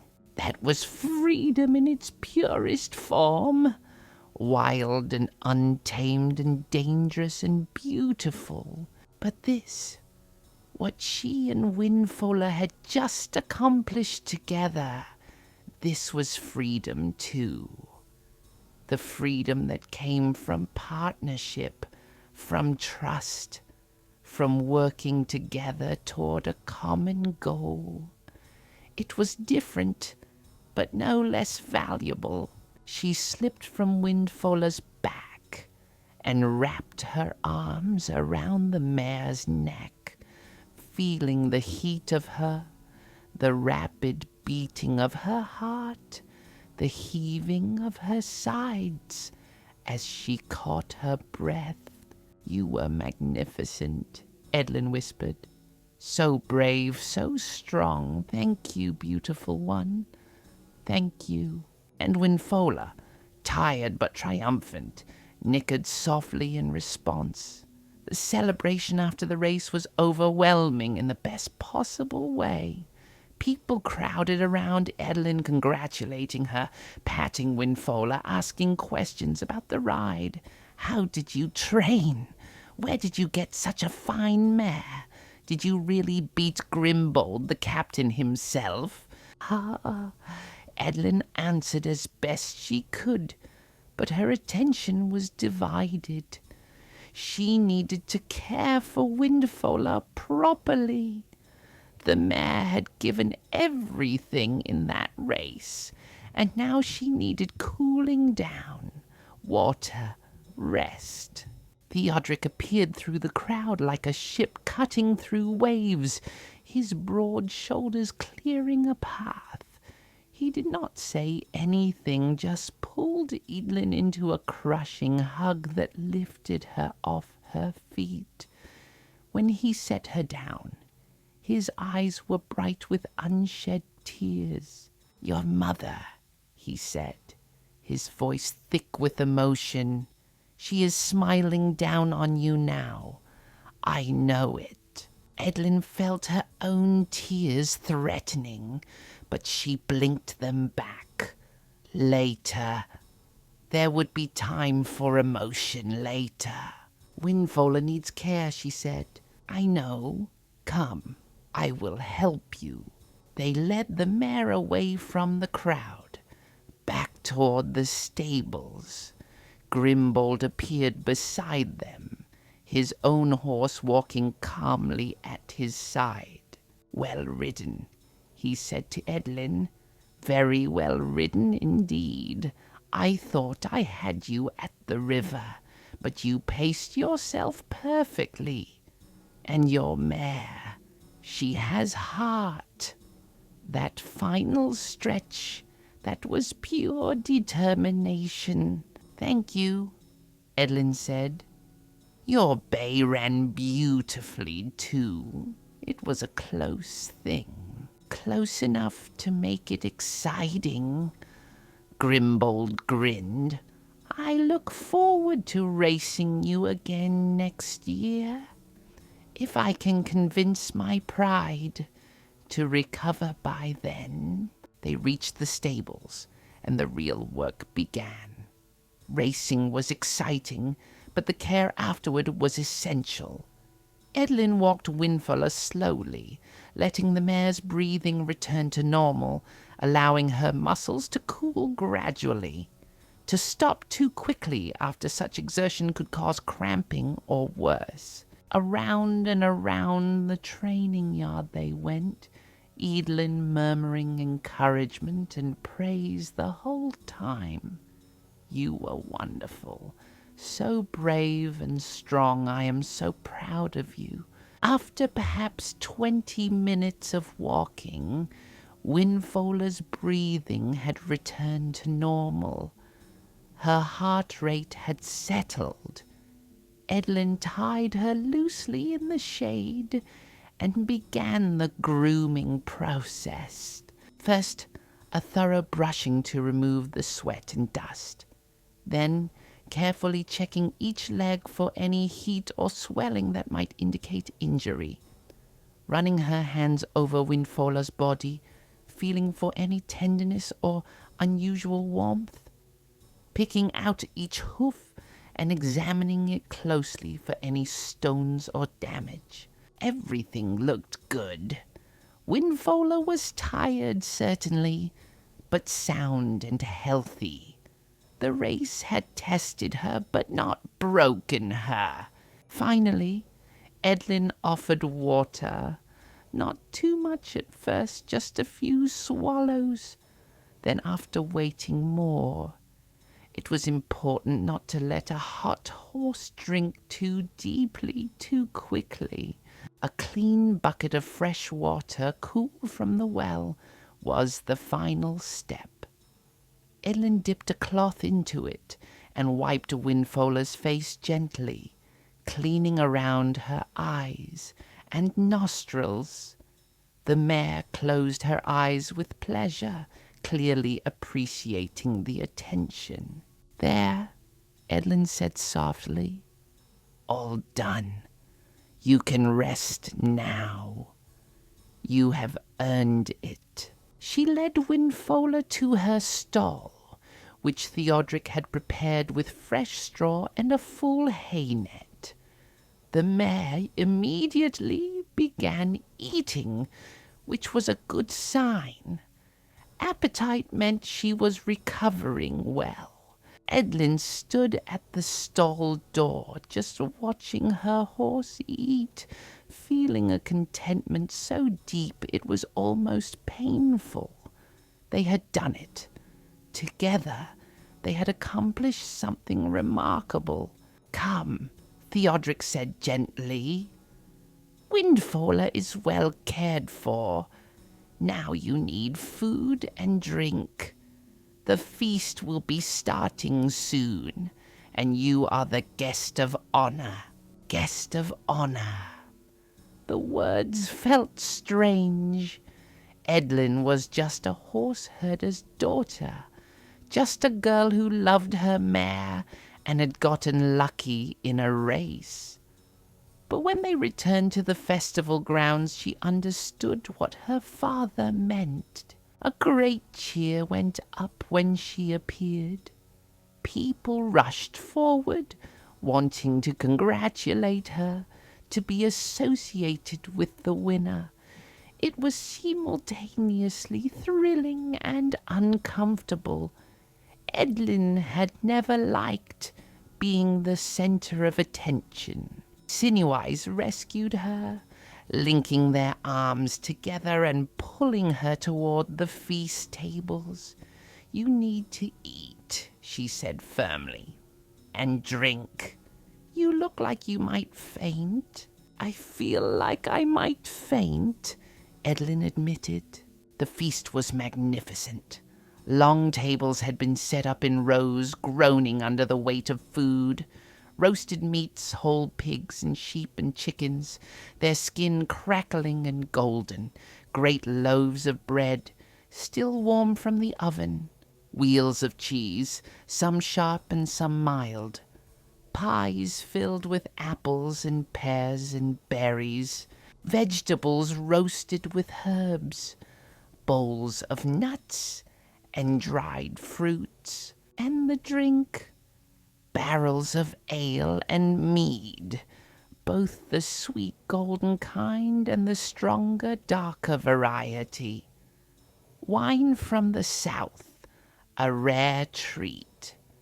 Fresh cider pressed from autumn apples. Eadlyn filled a plate, suddenly ravenous. The race had taken more out of her than she realized, and her body was demanding fuel. She found a seat at one of the tables, Sinewyes beside her, and began to eat. The food was delicious. The meat was tender and flavorful. The bread was crusty on the outside and soft within. The cheese was sharp and satisfying. Eadlyn ate until she thought she might burst, and then somehow found room for a slice of apple pie that was so good it nearly brought tears to her eyes. Around her, the festival was in full swing. Musicians played lively tunes that had people clapping and stomping their feet. Children ran wild, their faces sticky with honey and their pockets full of treats. Folk laughed and talked and celebrated the harvest and the turning of the season. As the sun began to sink towards the horizon, painting the sky in shades of orange and pink, Beorhic, the race marshal, climbed onto the platform where the musicians had been playing. He held up his hands for quiet, and gradually the crowd settled. "Folk of Aldburg and beyond," he called out, "we have witnessed something special today. The long race was hard fought and well ridden by all who entered, but one rider stood out. One partnership between human and horse showed us what the Rohirrim can be at their best." He gestured toward Eadlyn, and she felt her face flush hot with embarrassment as all eyes turned to her. "Eadlyn, daughter of Theodric, riding Windfola, the youngest competitor in the race. She showed wisdom beyond her years. She paced herself, trusted her horse, and when the moment came, she rode with courage and skill. Come forward, young rider." Eadlyn stood on shaky legs. Sinewyes gave her an encouraging push, and she made her way through the crowd to the platform. Beorhic helped her climb up, and suddenly she was standing above everyone. The entire festival spread out before her. For her victory in the long race, Beorhic continued, Eadlyn receives the traditional prize, not gold or silver, for the Rohirrim measure wealth differently. Instead, she receives glory, honor, and the knowledge that for 1 year her name will be spoken with respect throughout the Eastfold. He placed a wreath on her head. It was woven from autumn leaves and late blooming flowers, simple but beautiful. The crowd cheered, and Eadlyn felt simultaneously proud and self-conscious and utterly overwhelmed. "Speak," someone called out. "Tell us of the race." Eadlyn looked out at all the faces watching her. Folk she had known all her life, neighbors and friends, and strangers from distant towns. For a moment, panic threatened. What could she say? What words would be adequate? Then she saw her father, standing near the front, his face glowing with pride. She saw Elfwine, nodding encouragement. She saw Sinewyes, grinning and giving her an enthusiastic thumbs up. And she found her voice. She began, then stopped and cleared her throat. Her voice came out stronger the second time. "I did not expect to win today. I entered the race to test myself, to see what Windfola and I could accomplish together. I never thought we could actually come first." She paused, gathering her thoughts. "But I learned something today. Something important. Victory is not just about being fastest or strongest. It is about partnership, about trust. Every moment I have spent with Windfola, every hour of grooming and training and simply being together, that built the foundation for today's race." The crowd was silent, listening intently. I also learned about different kinds of freedom. During the race, we saw the shadow mane. Many of you know the legend. The wild black stallion who refuses to be tamed. He ran alongside us for a time, and he was magnificent, wild and free and answering to no one. Watching him, I understood something.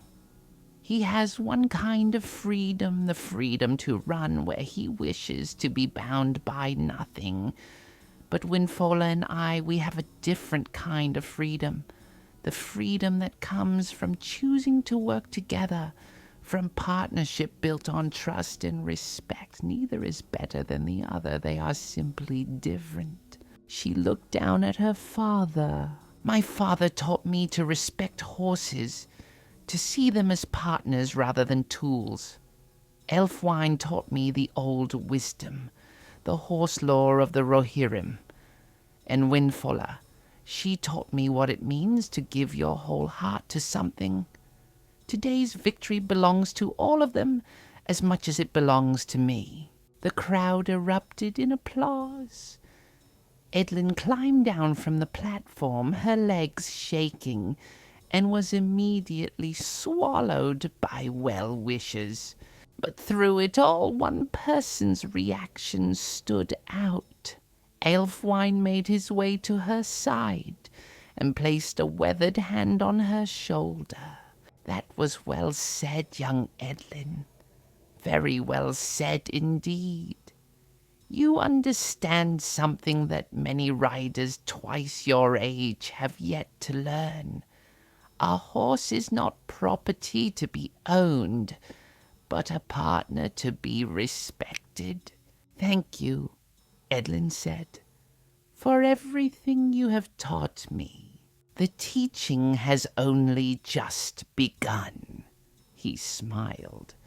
But you are an apt pupil. As darkness fell, torches were lit around the festival grounds, creating pools of warm light that pushed back the shadows. The musicians returned to playing, and folk began to dance. Simple country dances, the kind that everyone knew, where you formed circles and changed partners and laughed when someone went the wrong direction. Sinew-Eyes dragged Eadlyn into the dancing despite her protests. Come on, you cannot spend the whole evening standing around looking awkward. You just won the most important race in the Eastfold. The least you can do is dance. I do not know how to dance properly, Eadlyn protested. Neither does anyone else. That is what makes it fun. And so Eadlyn danced, swept up in the joy and celebration. She spun and clapped and changed partners, sometimes with folk she knew, and sometimes with complete strangers. Everyone wanted to dance with the race winner, to be able to say they had celebrated with her. At one point, she found herself facing Grimbold in the dance. He bowed with exaggerated formality, and she could not help but laugh. You are a better sport than I would be, she said as they circled each other. Oh, I am terribly bitter and resentful on the inside, he replied cheerfully. But I am hiding it well. Besides, if I had to lose to anyone, I am glad it was you. You earned it fairly. Later, much later, when the dancing had slowed and folk were beginning to drift toward home, Eadlyn slipped away from the celebration. She needed a moment of quiet, a chance to process everything that had happened. She found herself walking back to the stables.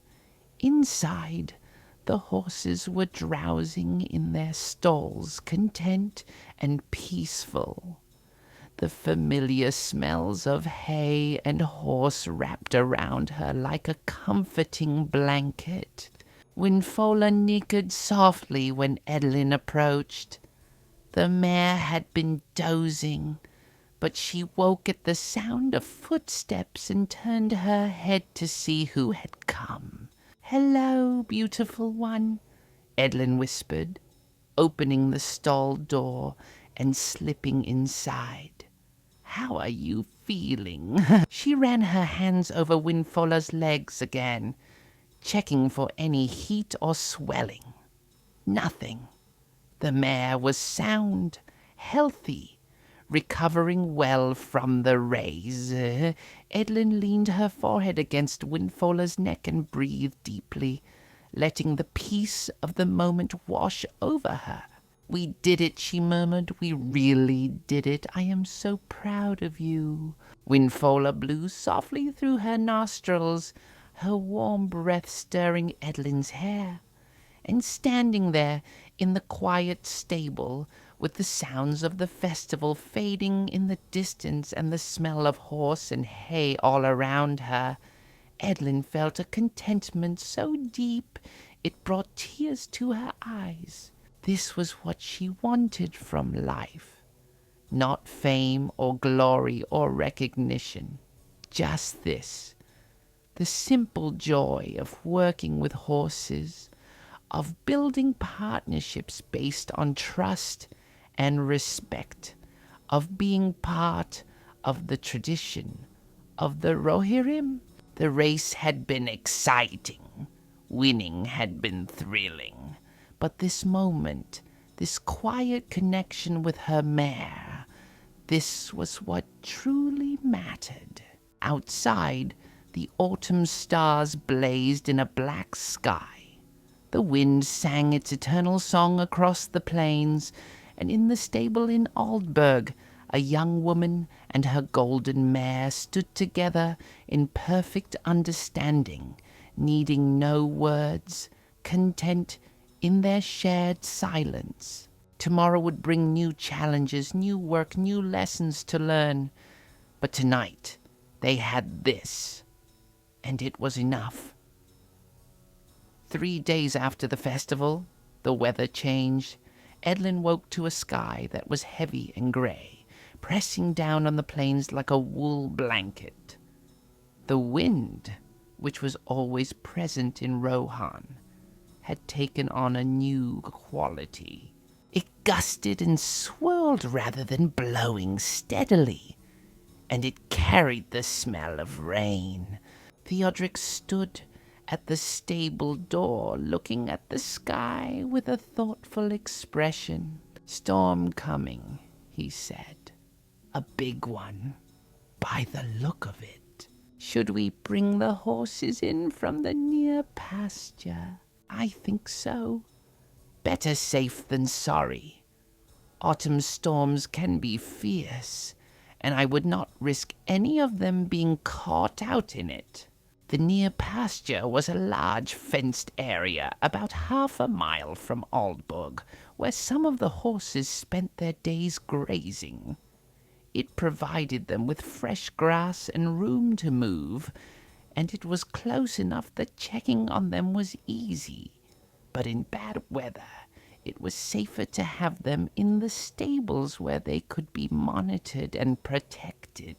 Eadlyn saddled Windfola while Theodric prepared his own mount. They would ride out together to bring the herd back. It should be a simple task, something they had done dozens of times before. But as they rode toward the pasture, the wind grew stronger. It tugged at Eadlyn's braid, making Windfola's mane whip around like golden ribbons. The sky grew darker, and in the distance she could see a wall of black clouds rolling toward them across the plains. "We need to hurry," Theodric called over the rising wind. They reached the pasture to find the horses already nervous. There were 8 of them, including Meadowlark and Windfoot and several of the younger horses. They were bunched together near the gate, their ears back, their heads high. They could sense the storm coming, and instinct was telling them to seek shelter. Good, Eadlyn thought. At least they will be eager to move. Theodric opened the gate, and Eadlyn rode through, circling behind the small herd to encourage them toward the opening. Usually, this was easy work. The horses knew the routine and were happy to follow. But today, as the first rumble of thunder rolled across the plains, everything went wrong.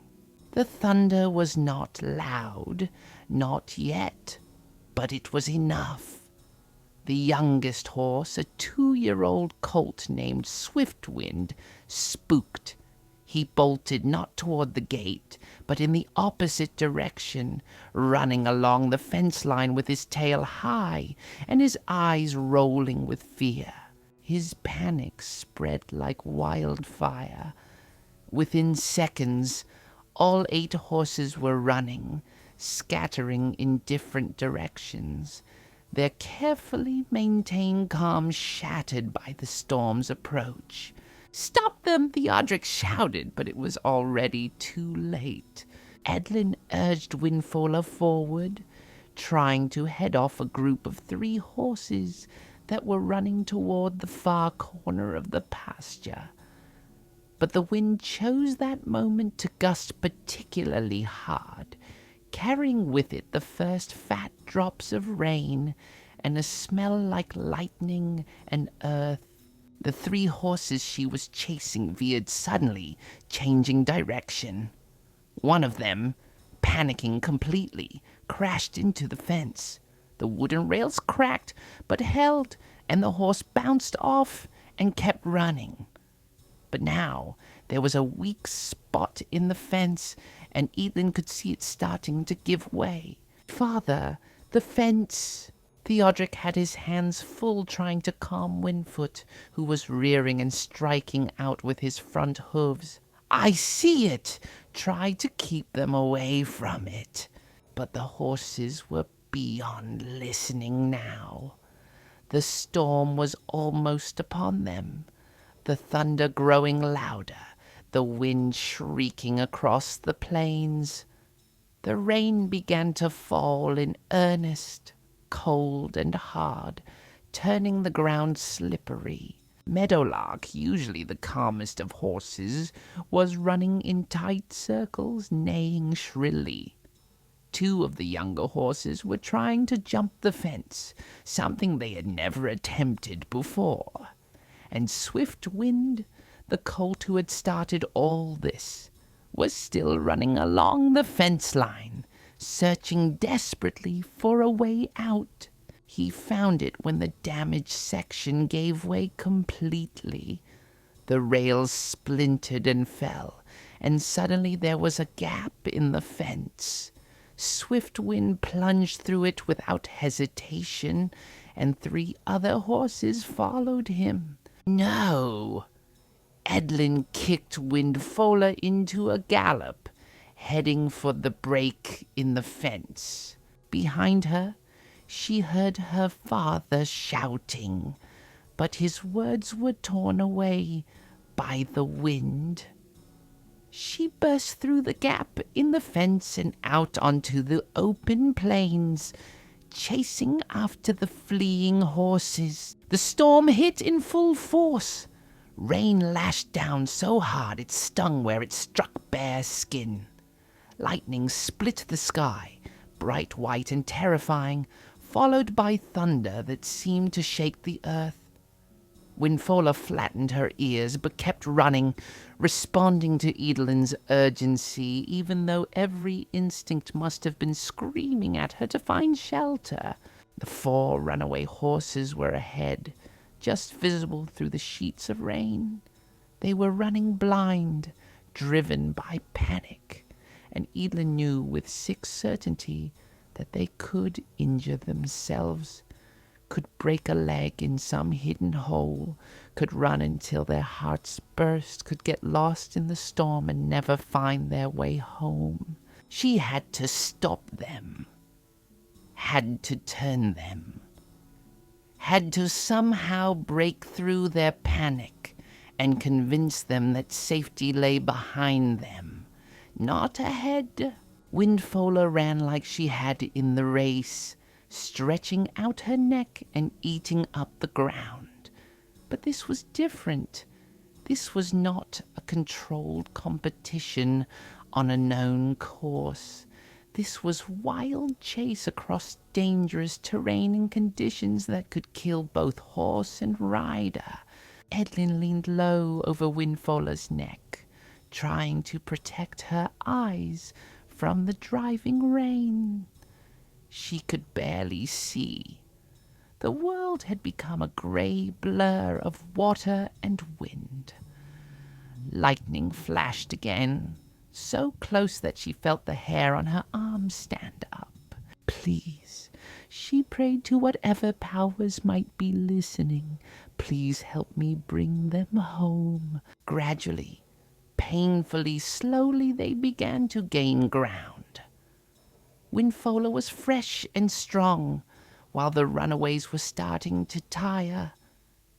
Eadlyn could see swift wind ahead, his grey coat dark with rain and sweat.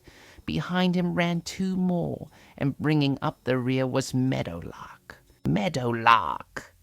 If Eadlyn could reach her, could calm her, the other horses might follow her lead. Meadowlark was older, steadier, the kind of horse that others looked to for guidance. "Come on, Windfola, just a little more," the golden mare responded, finding some reserve of strength that Eadlyn had not known existed. They drew level with Meadowlark, running side by side through the storm.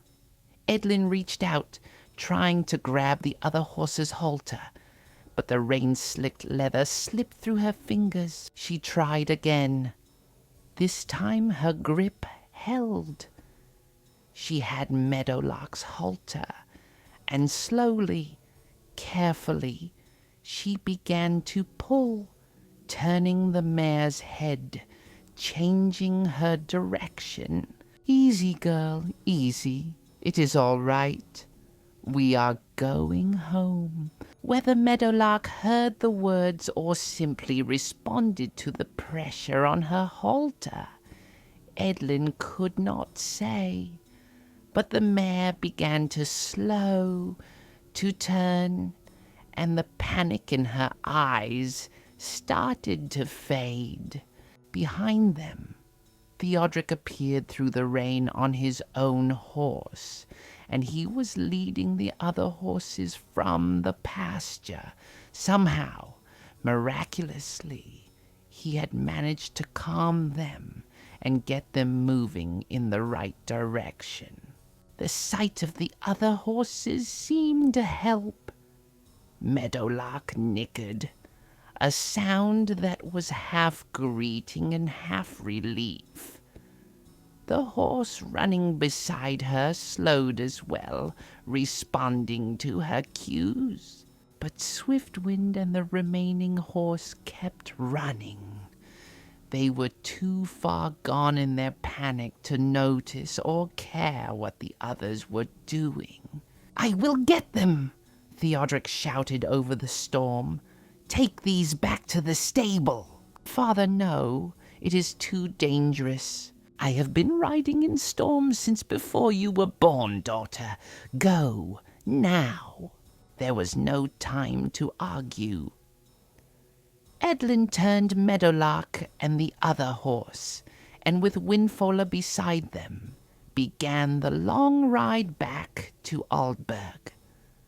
The other horses from the pasture fell in behind, following Meadowlark's lead. The ride back seemed to take forever. The storm showed no signs of letting up. If anything, it was growing worse. The wind tore at them, trying to knock them off course. The rain was so heavy that breathing became difficult. Lightning struck somewhere close by, and Eadlyn smelled ozone and burning grass. But Windfola kept moving, steady and sure despite the conditions. She led the way, and the other horses followed, trusting her judgment when their own had failed them. Finally, blessedly, the buildings of Aldburg appeared through the rain.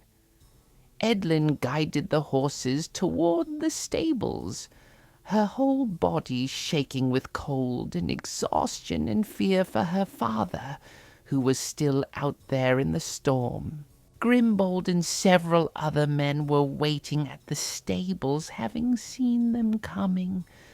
They helped bring the horses inside, quickly removing wet tack and rubbing them down with dry cloths. The horses were exhausted, terrified, but safe. "Where is Theodric?" Grimbold asked. "Still out there. 2 horses ran off. He went after them." Grimbold's expression grew serious. "How long ago?" "I do not know. 10 minutes? 15? In this storm? That was an eternity. Anything could have happened. Theodric could have been thrown. His horse could have stumbled. They could be lost or injured or worse." "I am going back out," Eadlyn said, turning toward Windfola. "No." Grimbold's voice was firm. "Your mare is exhausted. You are exhausted. Going out now would be foolish. But my father is experienced and capable. He knows these lands. He will find his way back. And if he does not—" Grimbold hesitated. "Then I will go. But we give him time first. Rushing out blindly will not help anyone." The waiting was torture. Eadlyn paced the length of the stable, unable to sit still, unable to calm her racing thoughts.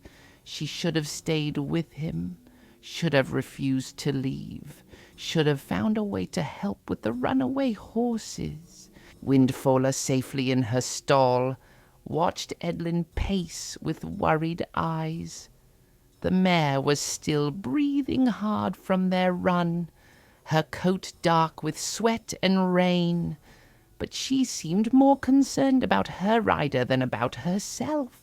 15 minutes past 20. The storm continued to rage outside, showing no mercy. Then finally, Eadlyn heard it. Hooves on the cobblestones outside. She ran to the stable door and flung it open. Theodric rode into view, leading 2 horses behind him. Swiftwind and the other runaway, both of them subdued now, their heads low with exhaustion. Theodric himself looked like he'd been pulled through the end-wash backwards. His clothes were plastered to his body. His hair was streaming water, and there was a cut above his left eye that was bleeding sluggishly. But he was alive. He was here. He was safe. "Father!" Eadlyn rushed forward. Theodric dismounted slowly, moving like an old man. "I am all right," he said, though his voice was rough, just tired, and very, very wet. They got him inside, and Grimbold went to fetch Edith, who would have herbs and bandages for his injuries. The 2 runaway horses were led to empty stalls, and the men worked quickly to care for them. Eadlyn refused to leave her father's side. She helped him remove his wet cloak and boots, brought him dry clothes and fussed over him until he gently told her to stop. "I am fine, daughter. A little knocked about, perhaps, but fine. You did well today. When those horses bolted, you responded quickly. You kept your head. You brought most of them home safely. But 2 got away, and I brought them back. All is well, Eadlyn. No horses injured, no people either beyond a few bruises. That is as good an outcome as we could hope for." Edith arrived, and immediately began clucking over Theodric like a mother hen. She cleaned the cut above his eye, pronounced it shallow, and bandaged it efficiently. Then she made him drink something hot and medicinal that made him grimace. "That is vile, Edith. It is also effective. Drink it all." Outside, the storm gradually began to ease. The thunder moved off to the east. The rain lessened to a steady drizzle. By evening it had stopped entirely, leaving the world washed clean and smelling of wet earth. All the horses were accounted for, and safe. Some were more shaken than others, but none were seriously injured. It could have been so much worse. That night, as Eadlyn climbed to her loft, she was so tired she could barely make it up the ladder. Every muscle ached. Her hands were blistered from gripping wet reins. She was fairly certain she would be bruised all over come morning. But they had done it. She and Windfola, working together, had helped bring the horses home safely. In the face of danger, they had not faltered. As she fell into an exhausted sleep, her last thought was of Windfola, the golden mare who had run through a storm without hesitation, trusting her rider, giving everything she had. That was partnership. That was what it meant to be Rohirrim. And Eadlyn was proud, so proud to be part of it. The morning after the storm dawned clear and cold. The air had that scrubbed, clean quality that comes after heavy rain, and everything seemed sharper and more vivid. The grass sparkled with lingering moisture, and the sky was a brilliant blue that hurt to look at directly. Eadlyn woke stiff and sore. Her muscles complained with every movement, protesting the previous day's exertions. The mad chase through the storm, the terror of watching horses scatter, the relief of bringing them home safely. It all felt distant now, like something that had happened to someone else. But her body remembered. Oh, how it remembered. She descended the ladder from her loft with care, taking each rung slowly. In the stable below, the horses were already stirring. They seemed subdued this morning, quieter than usual, as though they too were recovering from yesterday's ordeal. Windfola nickered when she saw Eadlyn, a soft sound of greeting and recognition. The mare looked tired, but otherwise well. Her golden coat had been thoroughly dried and brushed the night before, and she had eaten her evening meal with good appetite. All signs of recovery. "Good morning, beautiful one," Eadlyn murmured, opening the stall door and slipping inside. "How are you feeling today?" She ran her hands over Windfola's legs, checking for any heat or swelling. The storm chase had been hard on the mare, and Eadlyn wanted to be certain there were no hidden injuries. But everything felt cool and normal. Windfola was sound. Theodric appeared at the far end of the stable, moving slowly and favoring his left side. The bandage above his eye was fresh and white, and there were dark circles under his eyes that spoke of poor sleep. "Father, you should be resting. The horses do not care whether I am tired or not. They still need feeding and watering." "Then let me do it. You go back to bed."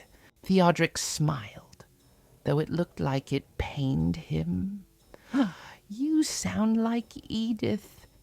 She has been fussing over me since dawn, bringing me broths and tonics and threatening me with dire consequences if I dare to work today." "Then you should listen to her." "I am listening, see? I am moving very slowly and carefully. That is compromise." They worked together in companionable silence, falling into the familiar routine of stable chores.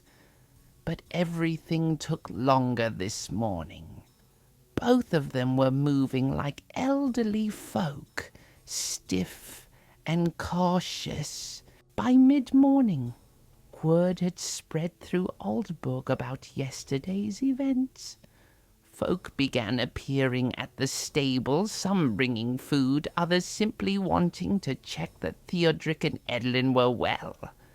The story had grown somewhat in the telling. According to some versions, there had been 12 horses lost in the storm.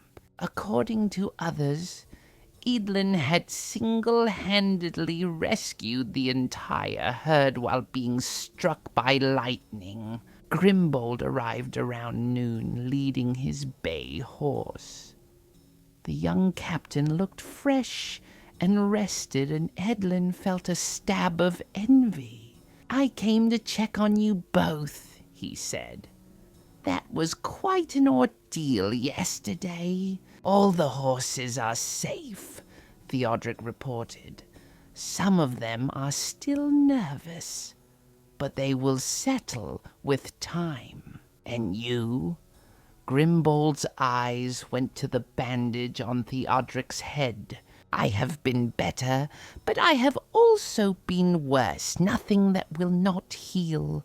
Grimbold turned to Eadlyn. "What you did yesterday, riding out in that storm to bring the horses back, that took real courage." "I just did what needed doing," Eadlyn said, uncomfortable with the praise. "That is what courage is, doing what needs doing even when you are afraid." He paused, seeming to consider his words carefully. "The garrison has been watching you, Eadlyn. Your victory in the race, your skill with horses, and now this. You have proven yourself capable." "What are you saying?" "I am saying that when spring comes, there will be openings for new riders in the garrison. Young folk who show promise with horses and weapons. Folk who have the courage and judgment to make good decisions under pressure." He met her eyes directly.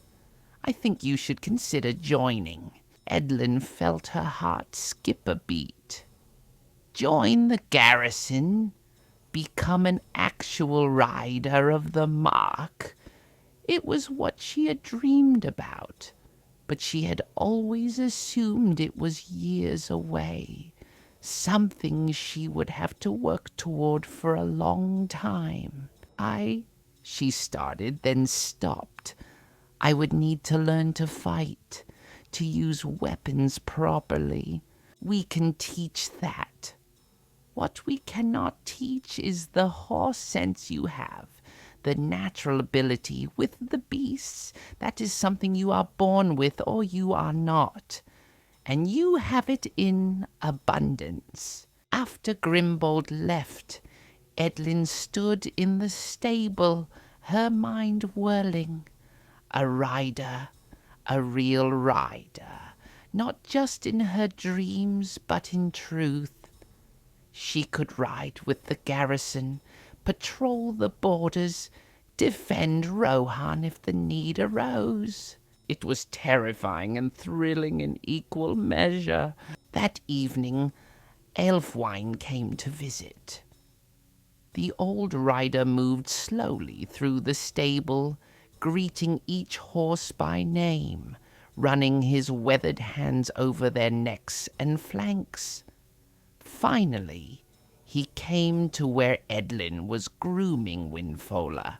"I heard about yesterday," he said, "about the storm and the scattered horses."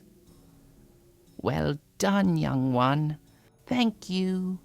Eadlyn continued brushing, the familiar motion soothing her still jumbled thoughts. "Grimbold spoke to me earlier.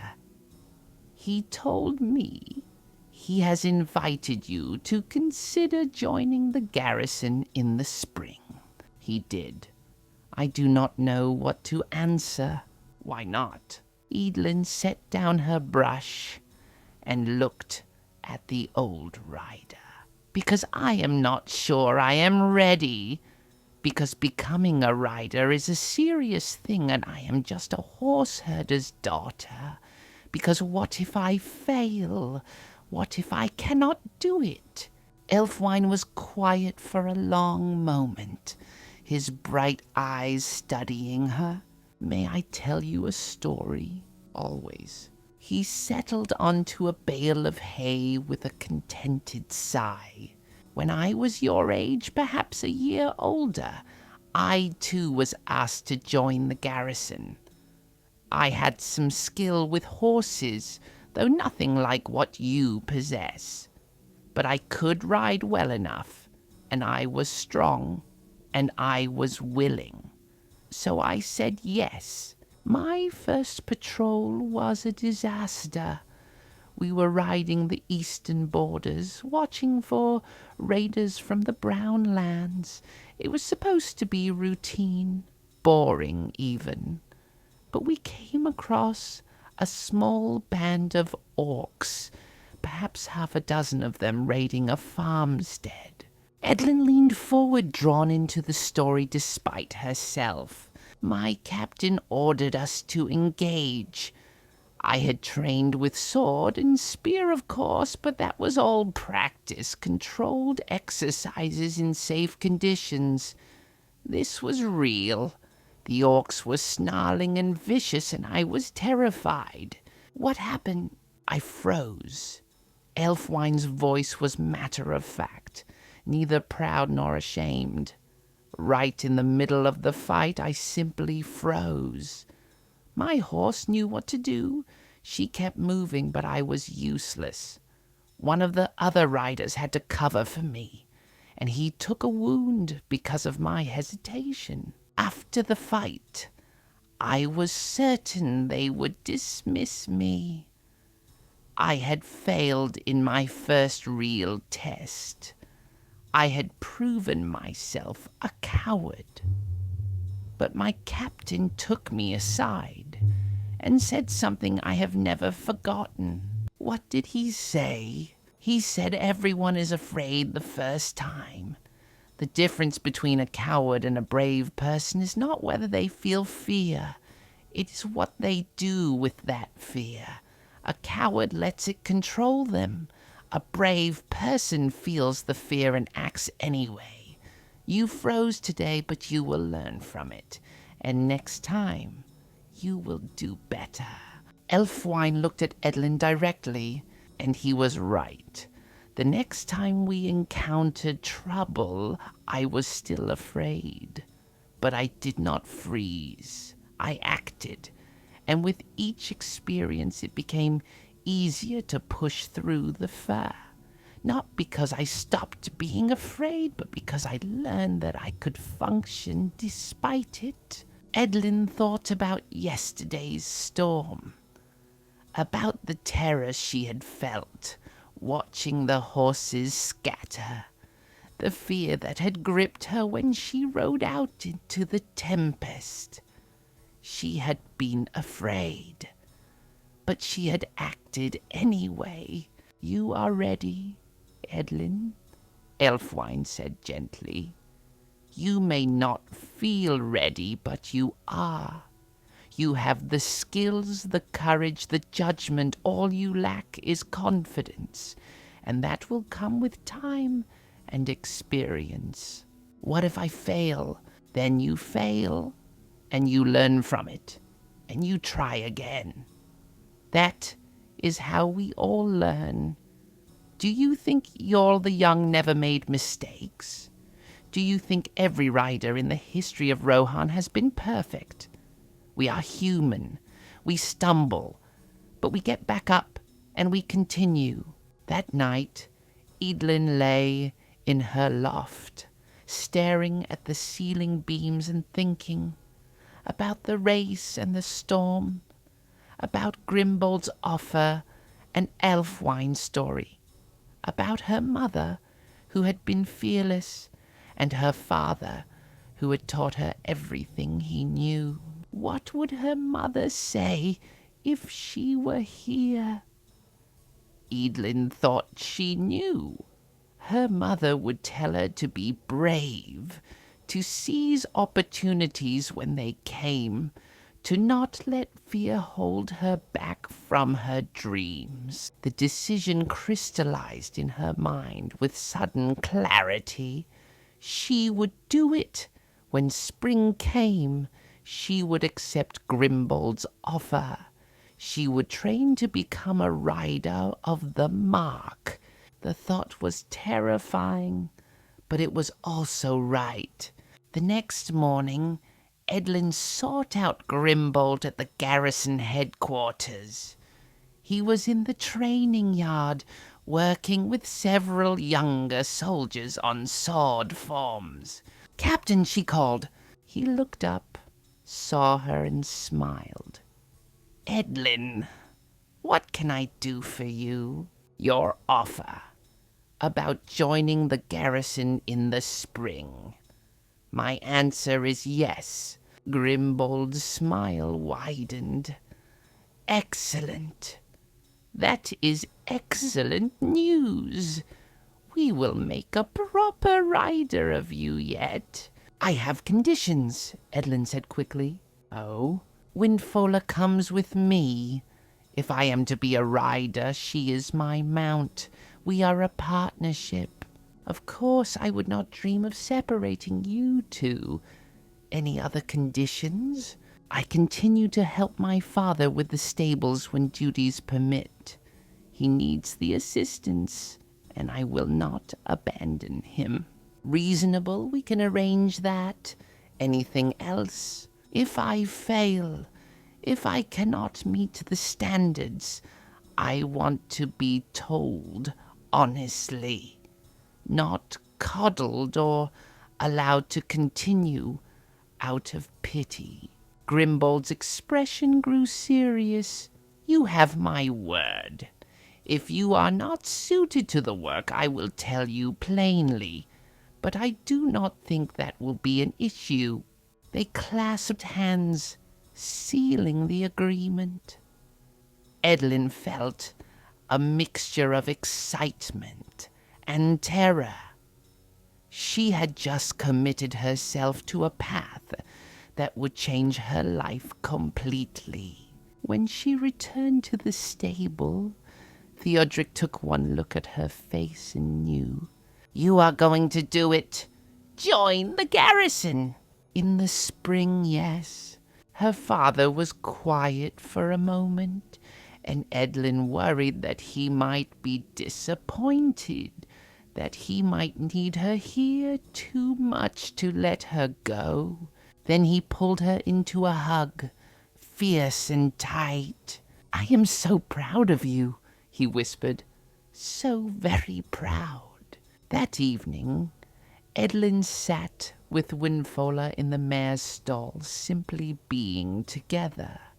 She told the horse about her decision, about what lay ahead for both of them. "It will be hard work," she said, "harder than anything we have done before. We will train with weapons, learn to work with other riders, practice formations and tactics. It will be exhausting and sometimes frightening." Windfola turned her head and gently lipped at Eadlyn's hair, a gesture of affection and trust. "But we will do it together," Eadlyn continued. "Just like the race, just like the storm. Whatever comes, we face it as partners."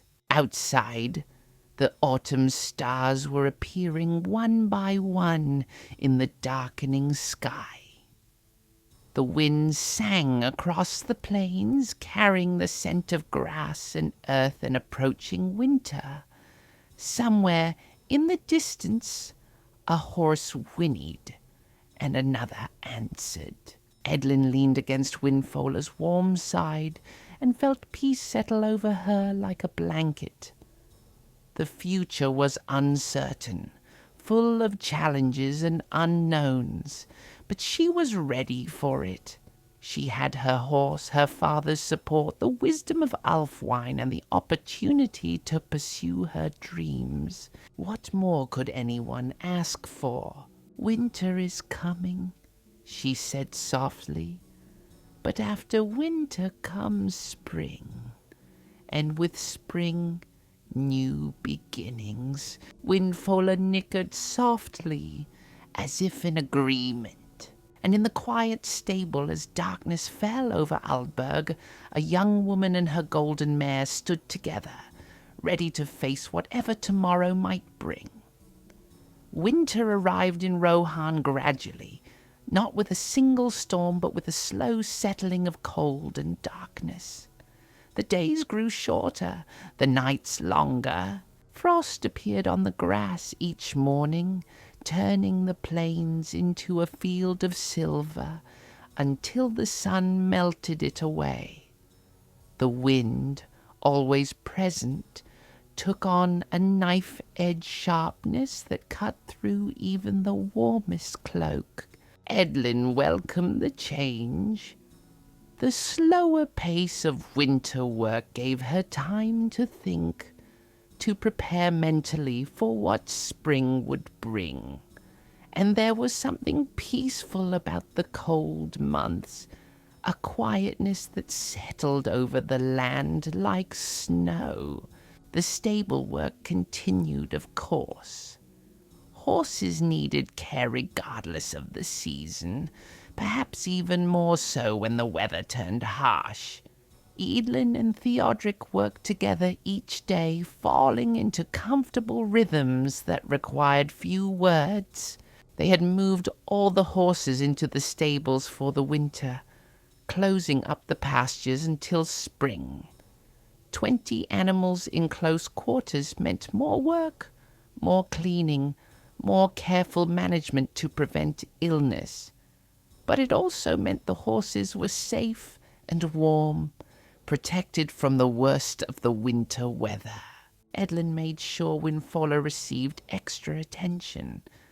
The mare would need to be in peak condition come spring, ready for the demanding training that would be required of a garrison mount.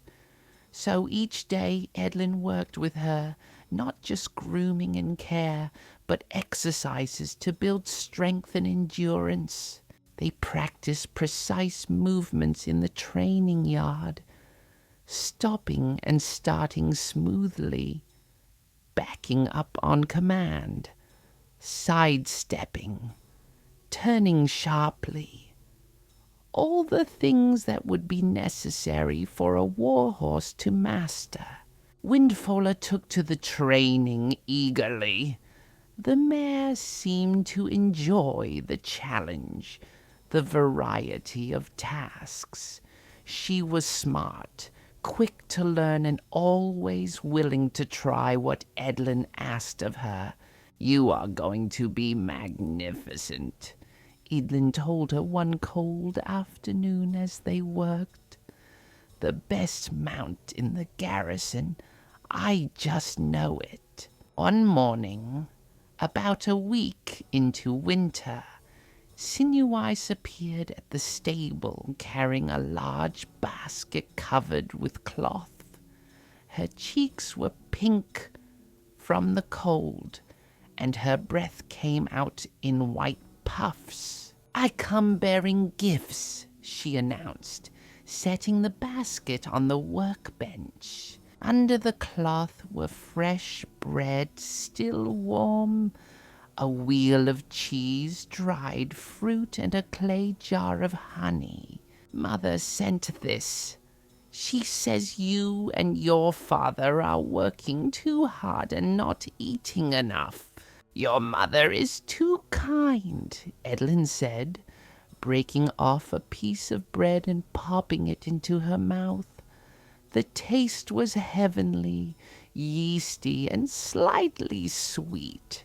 "She also says," Sinuwise continued, settling onto a bale of hay, "that you are insane for agreeing to join the garrison. Her words, not mine. She thinks you should be focusing on finding a husband and starting a family, not learning to stick people with sharp objects." Eadlyn laughed. "I am 19. There is time for husbands and families later." "That is what I told her. But you know Mother. She thinks any woman over 18 who is not married is in danger of becoming a withered old spinster." "And what do you think?" Sinuwise was quiet for a moment, her expression thoughtful. "I think you are braver than I could ever be. The idea of joining the garrison, of learning to fight, of potentially going into battle someday, it terrifies me, but I also think it is right for you. You have never been like other girls, content with weaving and cooking and keeping house. You need more." "Thank you," Eadlyn said softly. "That means a great deal. Just promise me you will not get yourself killed doing something heroic and foolish." "I promise to try not to. I suppose that is the best I can hope for." They spent the rest of the morning together, talking and laughing, enjoying each other's company. Sinuwise told stories about the various suitors who had been calling on her lately. Young men from Aldburg and the surrounding farms, all of them earnest and awkward and trying so hard to impress her. "There is one," Sinuwise said, a slight blush coloring her cheeks. "Oswald, the miller's son. He is quiet and kind, and he has the most beautiful brown eyes. He brought me flowers last week, wild flowers he had dried and preserved from summer. It was quite sweet. Do you like him?" "I think I might. It is too early to say for certain, but there is something about him that feels right, you know." Eadlyn thought of Windfola, of the instant connection she had felt with the mare from the first moment they met. Some partnerships, whether between humans or between human and horse, simply felt right from the beginning. "I am happy for you," she said, meaning it completely. After Sinuwise left, Eadlyn returned to work. There was tack to clean and oil, protection against the drying effects of cold weather. She settled on her stool with a saddle across her lap and a pot of saddle soap, working the leather in slow circles. Elfwine appeared in the doorway, wrapped in a heavy cloak against the cold. He moved more slowly these days, the winter stiffness settling into his old joints. "May I join you?" "Of course." Eadlyn gestured to a nearby bench. The old rider settled down with a grateful sigh. "I came to give you something." He reached into his cloak and pulled out a small leather-bound book. "This belonged to me when I was a young rider. It contains notes on horsemanship, tactics, observations from my years of service. I thought it might be useful to you." Eadlyn took the book reverently. The leather was soft and worn, the pages yellowed with age. She opened it carefully and saw neat handwriting covering the pages, diagrams and sketches mixed with text. "This is too valuable. I cannot take this." "You can, and you will. What good does it do sitting in my chest at home? Knowledge is meant to be shared, passed down from one generation to the next. You will read it, learn from it, and perhaps one day you will pass it on to another young rider just starting out." "Thank you," Eadlyn said, her voice thick with emotion. "This means more than you know." "You remind me of myself at your age," Elfwine said. "Full of dreams and determination, eager to prove yourself. It is a good quality, but remember to be patient with yourself. Becoming a skilled rider takes time, years even. Do not expect perfection immediately." "I will remember."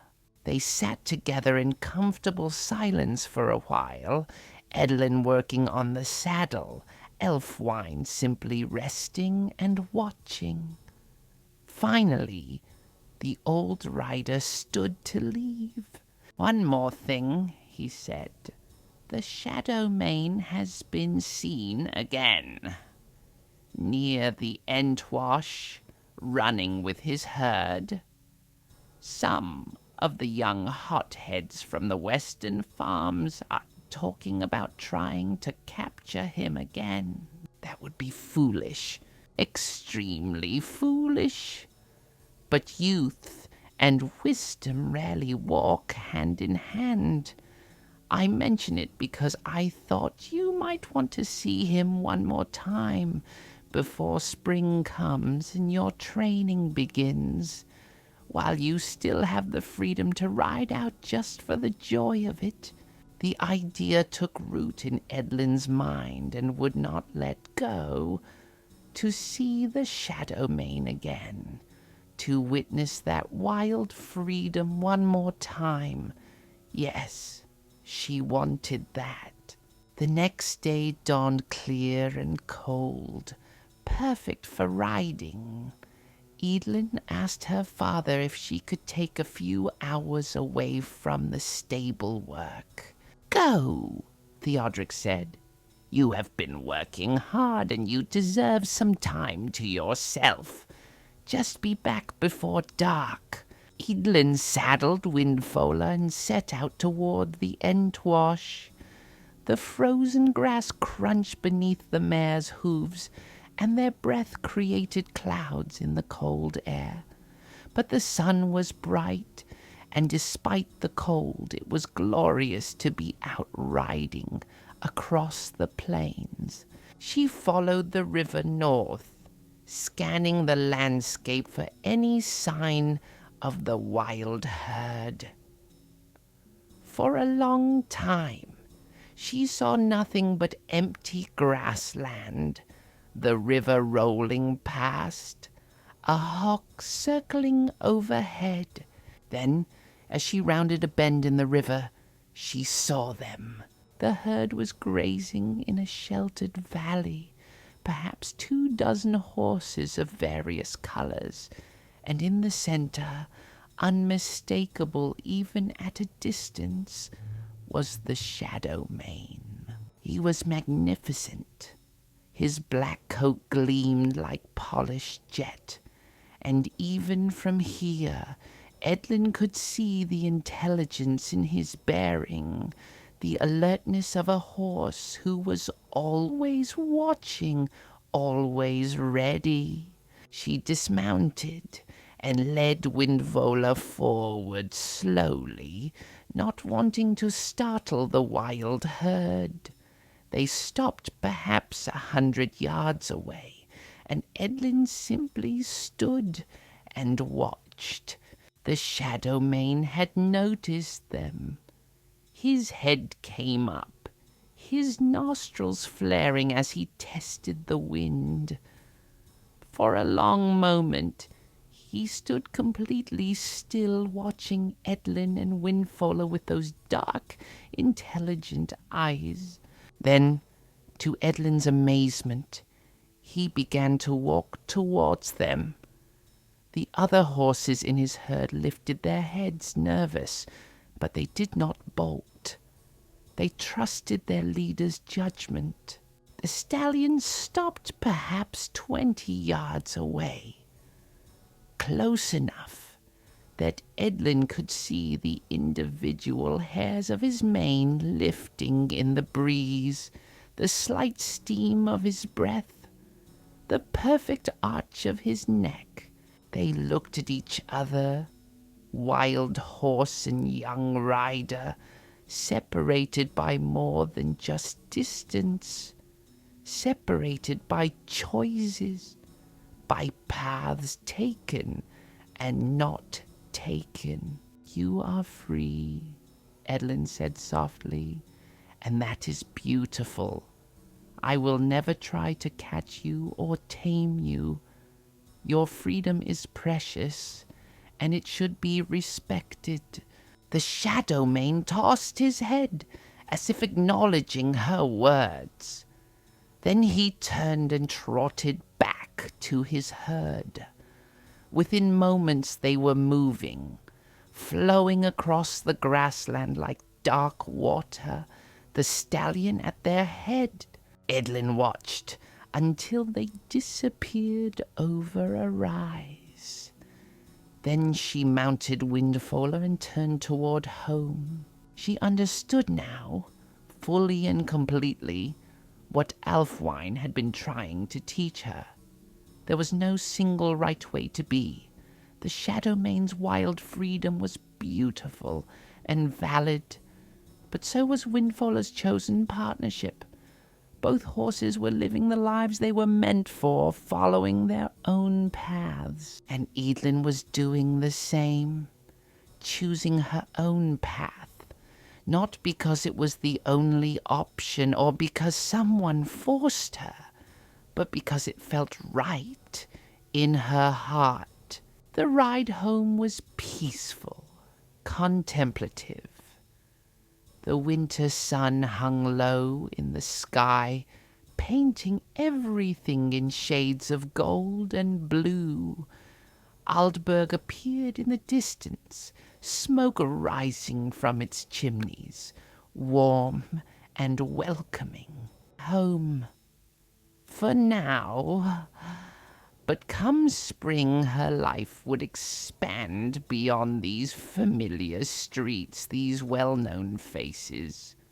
She would ride out as a rider of the mark, defending the borders, serving Rohan. The thought no longer frightened her. Instead, it filled her with quiet anticipation. Whatever the future held, she was ready for it. The first snow of winter fell on a night in late November. Eadlyn woke to a world transformed. Everything was covered in a blanket of white, soft and pristine, unmarked by any footprint or track. The silence was profound, that special quiet that comes with snow, as though the world itself was holding its breath. She descended from the loft and opened the stable door to a landscape that belonged in a winter tale. The rooftops of Aldburg were frosted white. The streets had disappeared beneath the snow. Even the training yard was unrecognizable, just a smooth expanse of white stretching away toward the town. "Beautiful," Theodric said, appearing beside her with 2 steaming mugs. He handed one to her, and she wrapped her cold hands around it gratefully. Hot cider again, spiced and sweet. They stood together in the doorway, father and daughter, watching the snow fall in lazy spirals from the gray sky above.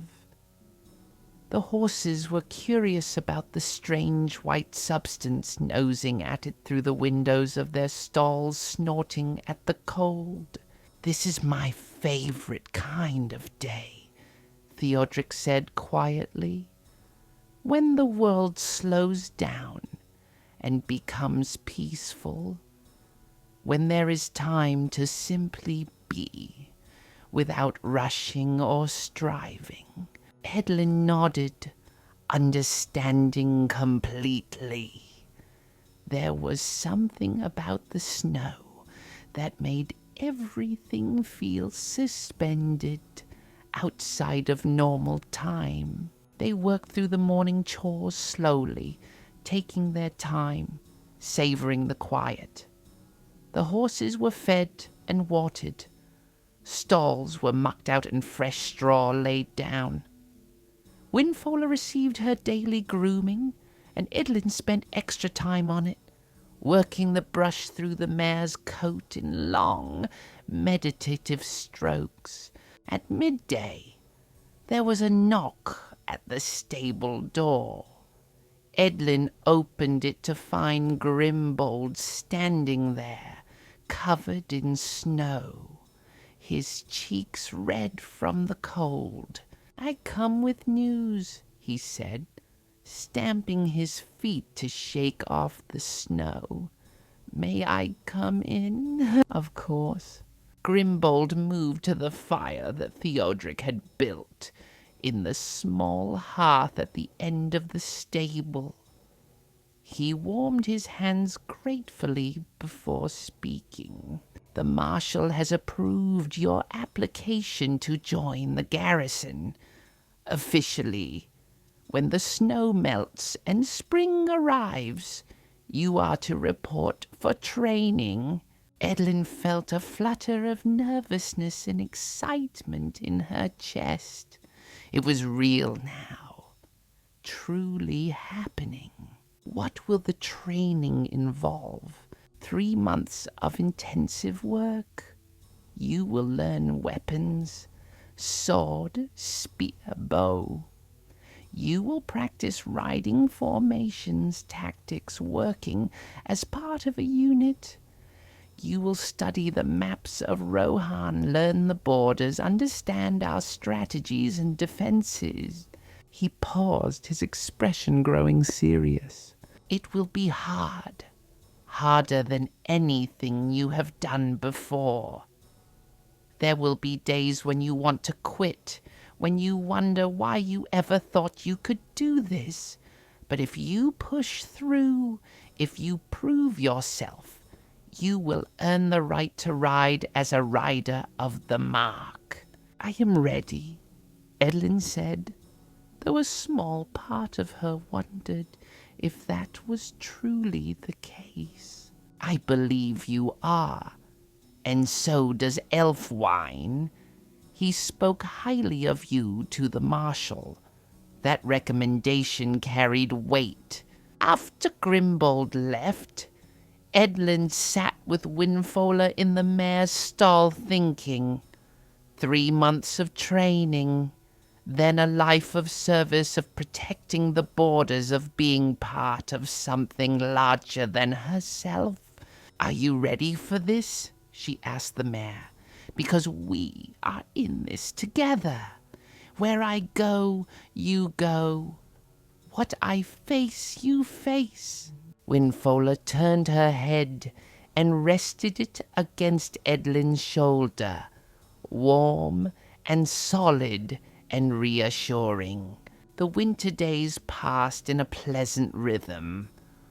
Work in the mornings, study in the afternoons. Eadlyn spent hours reading Elfwine's book, absorbing the old rider's wisdom.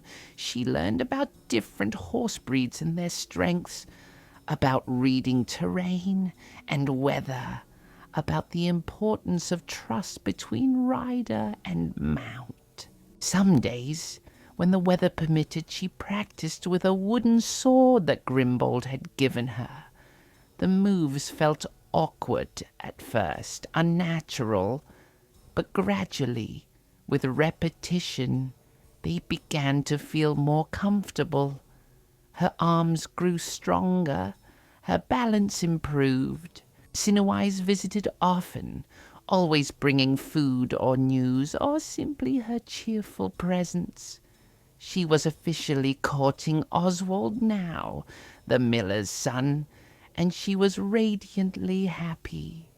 She talked of wedding plans for summer, of the house they would live in, of the life they would build together.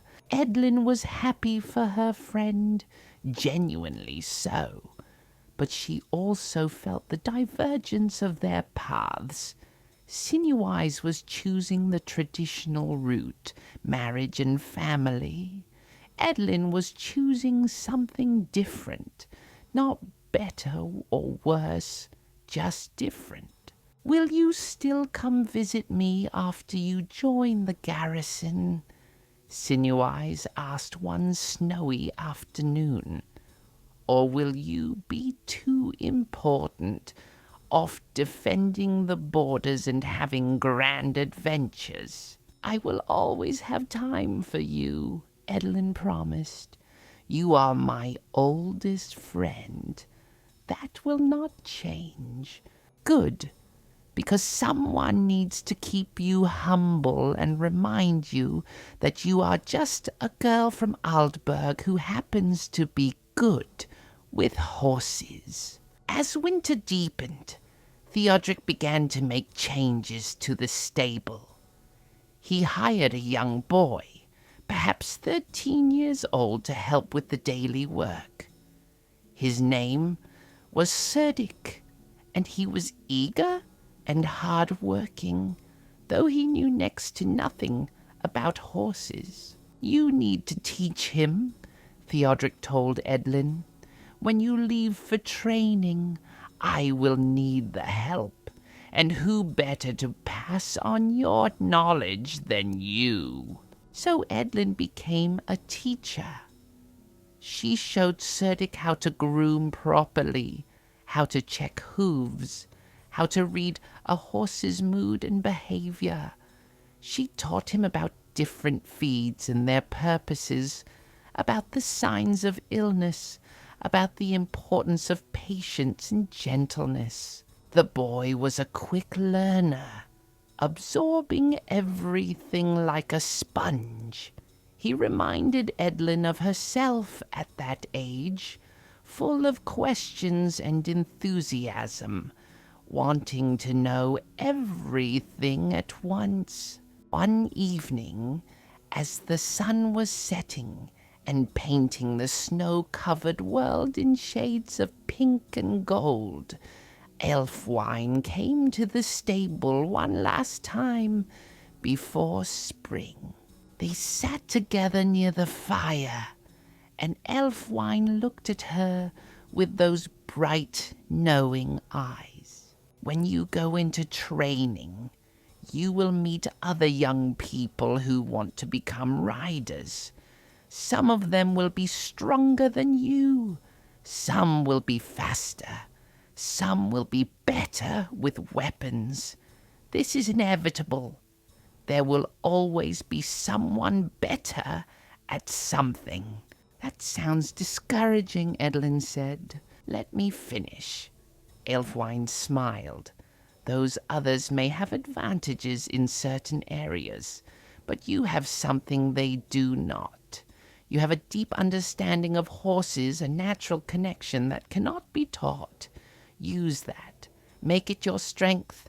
The best rider is not the one who is strongest or fastest. It is the one who works best with their horse, who creates a true partnership. He stood preparing to leave. Trust yourself, Eadlyn. Trust your training. And most importantly, Trust Windfola. Together, you can achieve remarkable things. After he left, Eadlyn sat alone in the stable, listening to the quiet sounds of horses settling for the night. The fire crackled softly. Outside, snow continued to fall, adding to the white blanket that covered the world. She thought about the journey that had brought her here, from a young girl helping in her father's stable to a race winner, to someone who had helped rescue horses in a storm. Each experience had taught her something, had prepared her for what came next. And now, spring was approaching. Soon the snow would melt, the grass would turn green again, and she would begin the next chapter of her life. She stood and walked to Windfola's stall. The mare was drowsing, one hip cocked in relaxation, but she opened her eyes when Eadlyn approached. "It is almost time," Eadlyn whispered. "Soon we begin our real journey. Are you ready, beautiful one?" Windfola nickered softly, a sound of agreement and trust. "Then let us rest while we can. The road ahead will be long and challenging, but we will walk it together as we always have." That night, as Eadlyn lay in her loft and listened to the wind singing its eternal song across the plains, she felt a deep sense of peace. The future was uncertain, full of challenges and unknowns, but she was ready for it. She had been shaped by this place, by these people, by the horses she loved. She carried their wisdom and their stories within her. She was Rohirrim, a daughter of the horse lords, heir to a proud tradition. And when spring came, she would ride out to meet her destiny with courage and hope and the knowledge that she was exactly where she was meant to be.